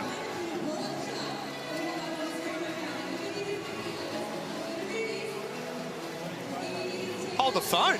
What a turn of events we've seen to open this fourth term. So firstly, Chris Goulding steps to the line, misses, unusual. He was a little surprised himself. That was a chance to send the margin out to 8. And then, bang! Antonius Cleveland does this. Crosses over out of the ball screen and just posterizes Mason Peatling with authority. And that was the energy play they needed. Won the ball back, scored again through Sunday Detch. That is just brilliant stuff from Cleveland. And all of a sudden, the 36ers are right back in this thing.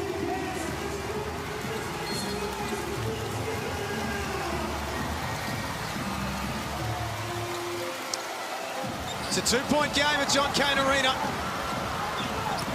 Adelaide have come out firing to start this last quarter. They're not just going to hand this play-in spot to Melbourne. Humphrey's nice work on the glass. That is their 15th offensive rebound. And it's, when they look back on this game, that is going to be a very telling factor. It's knocked out of bounds. It'll be an Adelaide ball. 4-point lead to Melbourne. Dean Vickerman not only called a timeout there, Liam, but Felt so strongly about it that it was a standing timeout, and we know what that generally means. Yeah, Mike's out. Would have delivered a very, very stern message on Mike. A lack of attention being paid there. Vickerman's head drops, and another easy bucket for the 36ers. Oh, the Southern Perth Wildcats supporters just became a little more interested in this game.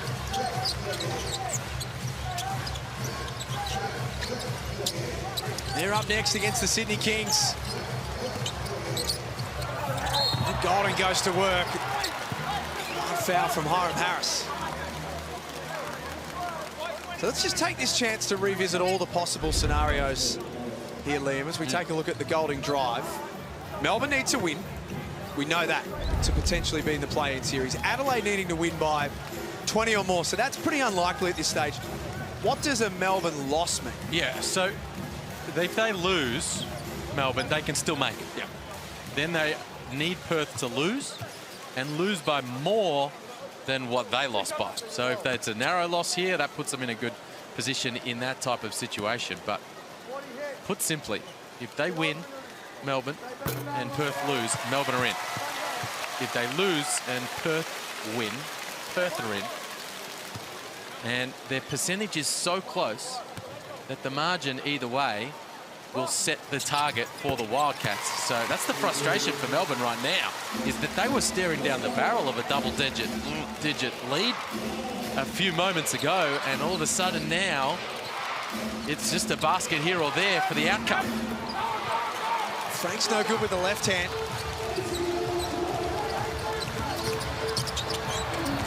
Tucker for Peatling. Cleveland got him over the back. He's having a massive say in this game. Detch from outside. 1 point ball game.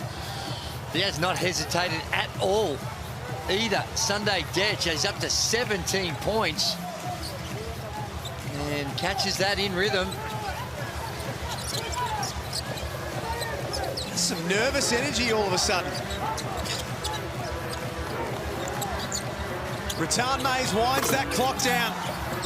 That's off the front of the iron, and Drimmick did a good job of keeping Humphries off the glass. Adelaide with a chance to take the lead. Frank stepping back. This hustle from Sunday Detch. Cleveland. It had to be Antonius Cleveland. Adelaide in front. And gain the effort and energy. Sunday Detch comes up with the team's second offensive rebound of the afternoon, and it results in a three-point play. Here we see, you think that, well, this is going to be a certain two. Cleveland says no. Difficult pass, reeled in by Cleveland, and Sunday Detch just walks into it. And then on the next play, Detch with the offensive board. And if they can overcome this, this is a stat that we're 15 boards to 38 is the current tally. And they still hold the lead by 2. It's a 2-point lead to Adelaide, and Liam, Antonius Cleveland has been simply phenomenal. Again, he's been doing it game in, game out over recent times. He had 27 against Cairns. He had 23, 5 and 7 against Sydney, those last 2 wins. And then today, he has been brilliant once again. The three-point shooting is the thing that just changes everything for Antonius Cleveland. That's some work by Robert Franks that was nice early, but Cleveland from long range. I mean, Peatling was daring him to shoot that last one. He was 3 of 4 at that stage. He's now 4 of 5. 9 of 14 overall. 27 points, including that, which was a highlight play we're going to see over and over again. And you throw in plenty of nice defense as well. A steal, a block, a couple of dimes. Another outstanding performance from the reigning Defensive Player of the Year, All-NBL first team last year, and one of the best players in the league. Well, they've shot the lights out on 58% from the field and 12 of 23 from the three-point line for the Adelaide 36ers in this one. And you need to do something special. If you're going to give that much of an advantage on the boards, you need to do something special, and they've done it on the offensive end. Adelaide making a huge push in this fourth quarter. They've thrown the challenge down to United.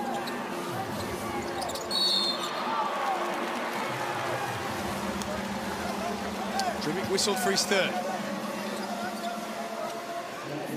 they tensed up a little bit here, Melbourne? You get that sense, don't you? Just a little bit of frustration, certainly from Dean Vickerman. That's been there ever present all afternoon. But it was almost a deep sigh of relief you could sense from the group when they got up 7 and had a chance to go up by 8 with the technical foul free throw. But it's gone pear-shaped since then. Golding from outside. No good.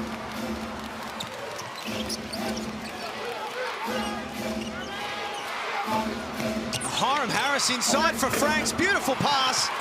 Franks can't score first time, can't score second. Two of the easiest opportunities Franks would ever want to get for a player of his capabilities, and he comes up short twice. They're the little things, the little moments in games that can have a huge impact when the margin is so tight. Coming up next, it's Sydney and Perth at RAC Arena. No Derek Walton Jr. for the Sydney Kings. Xavier Cooks is back. The Wildcats will need to win to make the play-in series. That's coming up as soon as we finish here. Off the inbound. Great D from Adelaide. And McCarron lost the handle. Wow. And United dodge a bullet. Golding with all sorts of room. Off target, Newley crashes the glass. Oh, frustrating stuff for Wildcat fans. Watching on with interest. Are they ever? Robert Franks, a couple of missed layups. Mitch McCarron had an easy finish, but he dropped the pass, and then they burp up the defensive board. Melbourne tied up.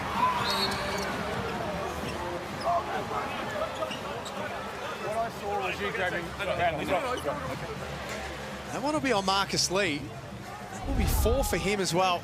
Look at Antonius Cleveland. I was going to say, again, it's the effort. And there you see the hold. I don't know what Marcus Lee or anyone's complaining about. That was pretty straightforward. Seen from that angle. And I tell you, Cleveland and Detch have been the architects for this one for the Adelaide 36ers. The hustle play. And yet again, not quitting on the play. Missed the shot, but still goes and gets it, Cleveland.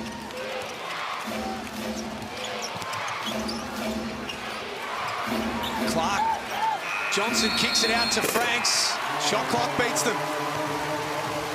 Good scrambling defense. Desperation showed by Melbourne United. That's what it's going to take for them.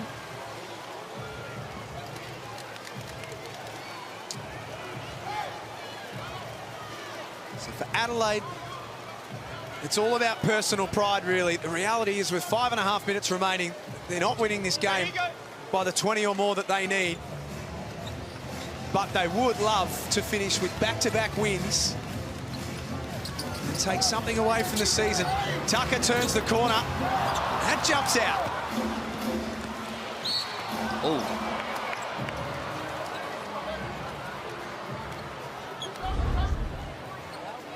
We see. Gee. Is that Liam? Lost all confidence, but to me that's sort of a hint of it. Little unsportsmanlike foul. He's tacking the rim. He's not in a sound defensive position. He's coming from behind. It was him earlier, Ratan Mays. That's twice. It looks, you'd think he's got away. Look at this. Pretty lucky. He's just come across. As you say, not in that legal guarding position and stopping the flow in transition, surely. They're having a bit of a thinking. Coming from behind. Oh, no. Consider himself a little lucky. It's 3 on Ratan Mays. Tied ball game at John Cain Arena in front of 10,000 people.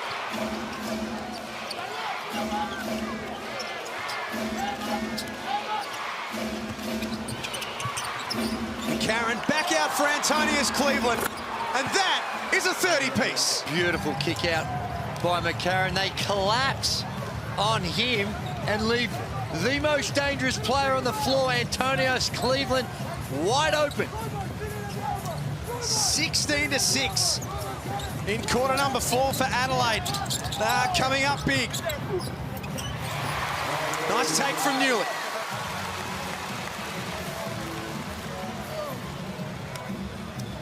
He's giving him a nice punch off the bench. That's 9 points now for the vet. See everyone just collapse in.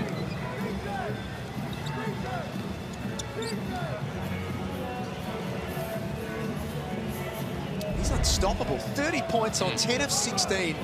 6 rebounds and a couple of assists. Just absolutely stroking it too. 5 of 6 from long range. He's now 13 from 19 over his last 3 games from three-point territory. Jeez.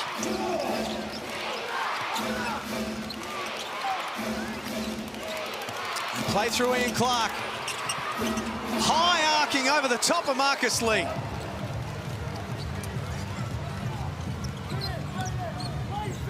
They've got the answers right now, Adelaide. Rattan Mays to the cup. It's a 1-point game again. All kinds of pressure now on Melbourne's defense. They just haven't been able to get the stops here in this 4th quarter. And they're going to need them here if they're going to get the win.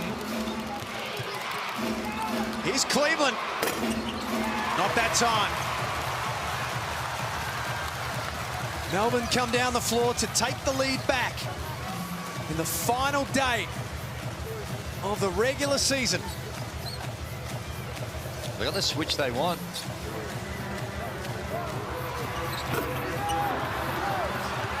Rattan Mays short on the 3-ball.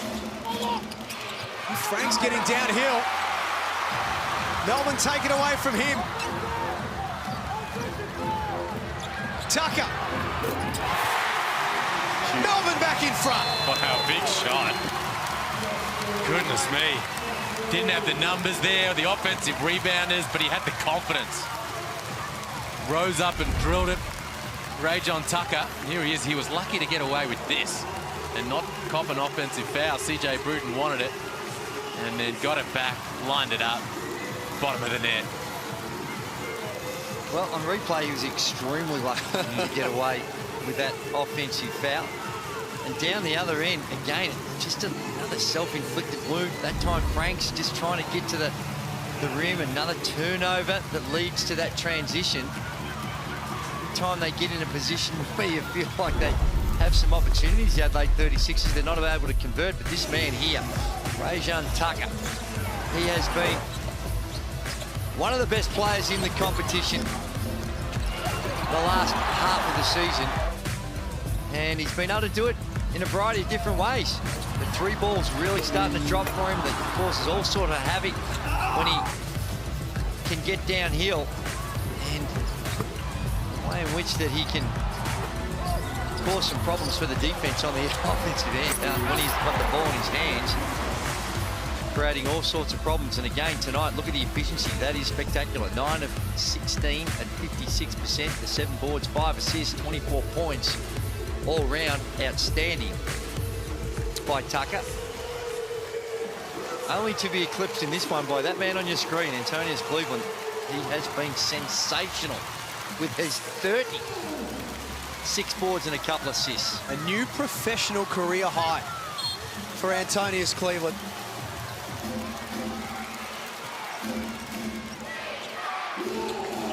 Adelaide doing their very best to spoil Melbourne's playoff plans. Nice knockdown from Franks. Wow, he's got the height advantage. Could just shoot over the top of Brad Newley. Simple offense. Deep post catch there. Inside pivot, knocks it down. Tucker foul. In motion. Might have been on the floor. What'd you say? Let the time. You know you're not fighting. Let it go. Let's go over here. Robert, please take your team over here, man. I'll take the ball, though.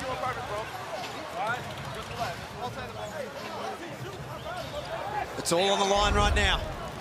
I'm not sure what sparked this. A little bit of argy-bargy. There's Got 2 shots. There's the foul. Certainly had picked up the ball, so I think the 2 shots is the right call.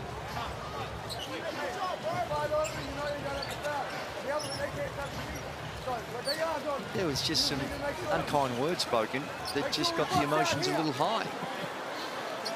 Well, Holm Harris, in a sense, maybe didn't enjoy the step over. And had a few things to say about that. Xavier Rattan-Mays got involved. Cooler heads prevail. You might have just heard, too, just before that play, CJ Bruton in the sidelines having a conversation with one of his coaching staff, and it was just subtle, but he said, we're here to win. We're here to win this game. We're going with our best guys, which, I mean, their finals chances are gone now, but you've got to admire that they want to see this one right through to the very end. He was having that conversation directly with Daniel Johnson, so perhaps Daniel Johnson not overly thrilled about coming out of the game at this stage. Frank's guarded by Peatling. Same spot, same result. Feeling it.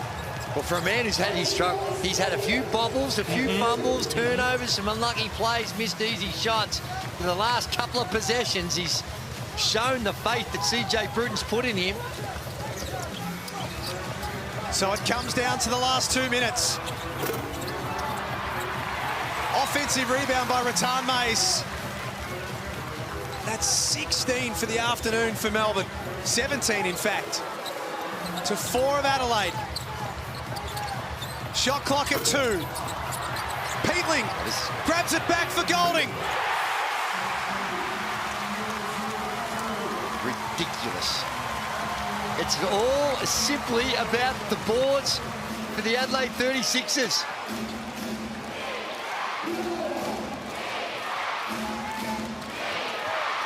Adelaide's turn. Sunday Detch is fouled. No reviews left. Well, it was a clutch knockdown from Chris Golding.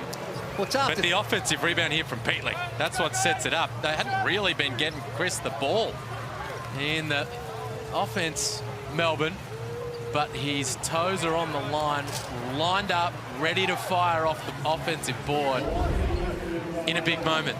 18-4 is the discrepancy on the O boards. 20-42 in the total boards. 18 offensive boards, that's hard to deal with. The amount of opportunities, extra opportunities highlighted in that very pivotal moment. I would think this is the most dominant offensive rebounding performance of the season by anybody. I can't remember anyone having over 50% on the offensive glass over the course of the season. Meanwhile, Sunday Detch with really important free throws. He misses the first. He has been just a 58% shooter across the season. Makes the second.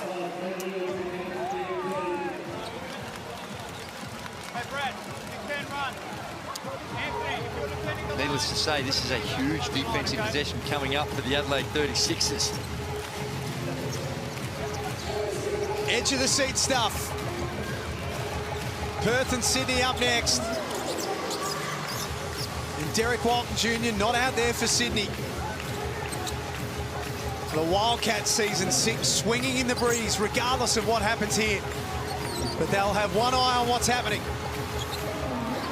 Tucker steps back. He's short. Another offensive rebound. Goodness. Shot clock at 5. Ball in the hands of Tucker again. Tucker went and got it back and scores. 4-point lead to Melbourne. Still plenty of time for Adelaide, and that too will help from Sunday Detch. Even when they secured the rebound, they still couldn't hang on to it. Tucker just needs to worry about getting this thing over halfway. CJ Bruton says no fouls.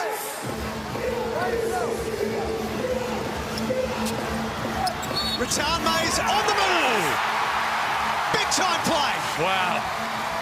Massive. Secures the win for Melbourne United. Don't think I'm going too early there. Maybe a touch. Maybe a touch. In the race for the playoffs. this afternoon, but also every single one of these points a chance to come into play down the stretch this afternoon. The strength from Rattan Mays, the concentration to finish the play, and a chance here to put them up by 5 with just seconds remaining. There's no question about it. The finals have started now. Sydney and Perth up next at RAC Arena. And the equation will become very clear at the completion of this one.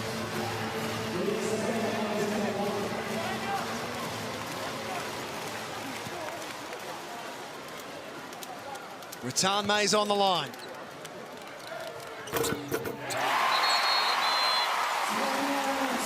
Rattles at home, and CJ Bruton wants to draw something up.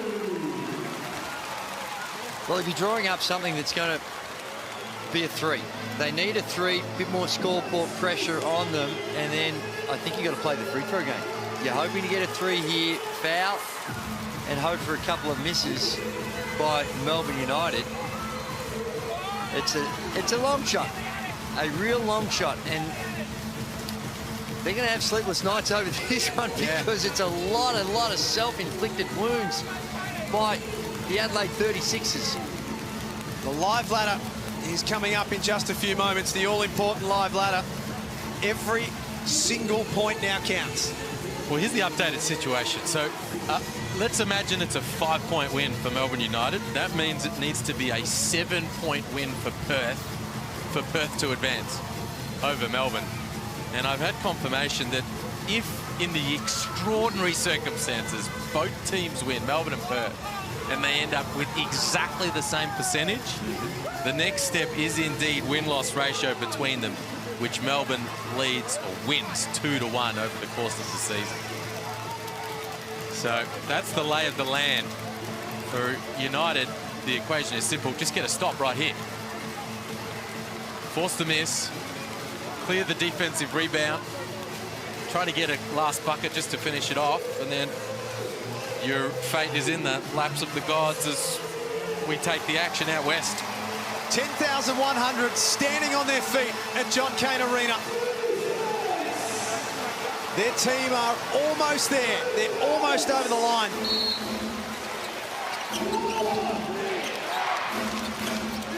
Quick bucket needed for Adelaide, and they take it through Drimming. Oh, that's going to be unsportsmanlike. It's going to be 2 and possession. Worst possible outcome. Do you have an inbound foul? Because they haven't in the last 2 minutes. The ball hasn't been inbound. 20. Inbound foul. You have 1 shot. We have a throw-in foul. It's not an unsportsmanlike foul. Not so it's 1 shot and the ball change. So it's 1 shot. But it's still a foul. And then you get the ball back down there, okay? 1 shot of possession. Yeah. Gee, one of the officials initially indicated it was an unsportsmanlike. Clark's still trying to argue his case. So Don't hold him. If he holds me, what you want me to do? Let's just worry about. I can't explain that. Let's just worry about the next 8 points. Explain it, but it's not a foul.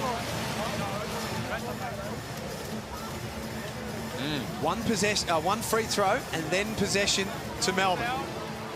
In Clark complaining that he thought that it was actually Rathan Mays who grabbed his arm.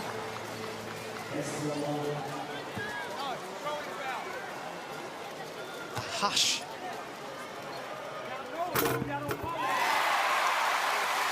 Only just. There's Ariel Hookporty, the German next star who we haven't seen at all this season. He's stuck with the group the entire time. He's watching on.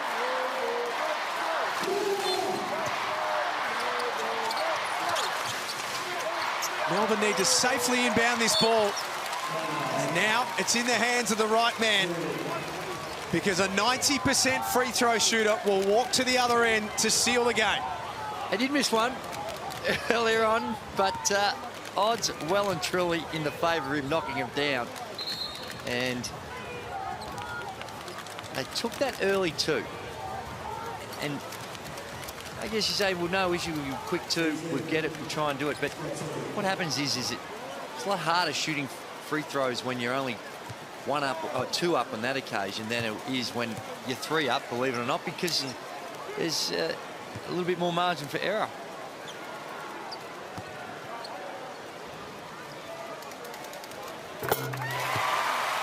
Solid.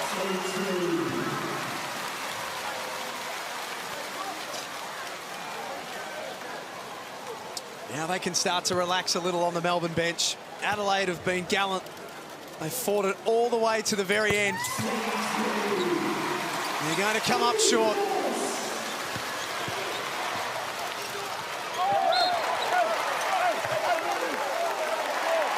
And that wasn't part of the plan. Well, it's not. And this is, let me tell you, Melbourne United normally wouldn't be overly enthusiastic. They will just run it out. They're trying to get every bucket counts for them. And how are we looking to score on this possession? CJ knows that this one's gone.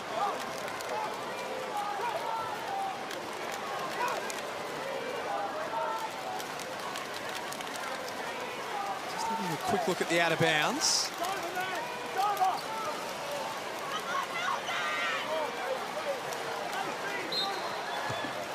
Confirmation it's an Adelaide ball. With 4.2 seconds remaining.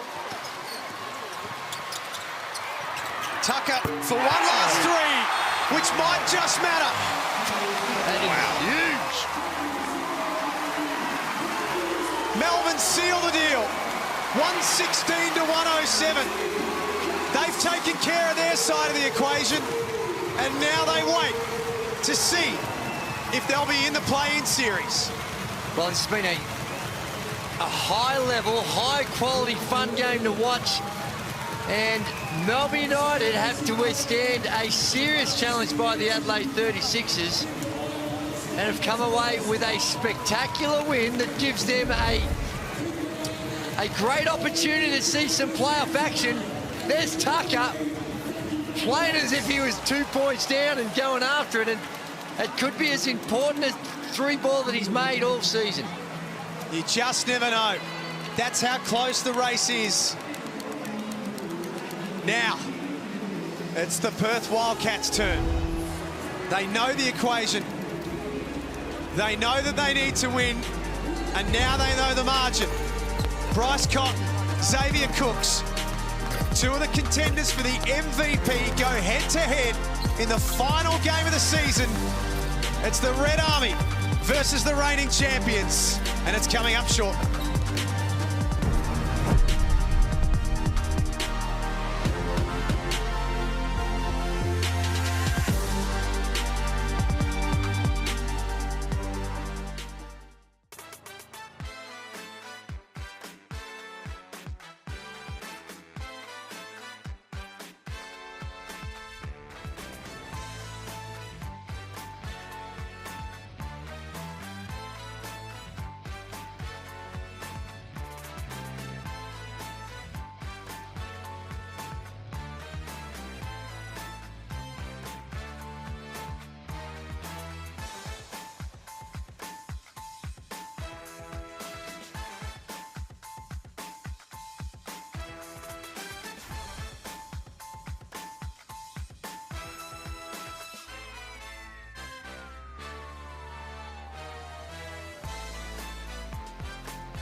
blockbuster at John Cain. You can cut and dissect a basketball game 1,000 ways, but at the end of this one, Melbourne United just wanted it more. It was all on the line, and they managed to get it done.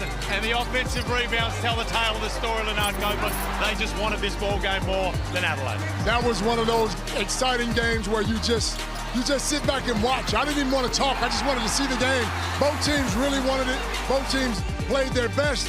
Melbourne just out-rebounded Adelaide at the end. Well, credit to the Adelaide 36ers. Look, they were playing with only pride on the line, but for Melbourne, you want your biggest and best players to step up in the heat of the moment when you really need it. And it was the big three, including the wily old veteran Brad Newley, that stepped up for Melbourne United today. Absolutely. Tucker was fantastic. Gooley was fantastic. As you said, the old man came off the bench. He was fantastic. So I'm just happy that these guys got to win. Well, I'll tell you what, and they did it exactly how they needed. They managed to push the lead from about 3 points all the way out to 9 right at the end of the game, and each point is so valuable. We're heading over to Sydney versus Perth. The margin that Perth need is 11 points. We're set for another blockbuster.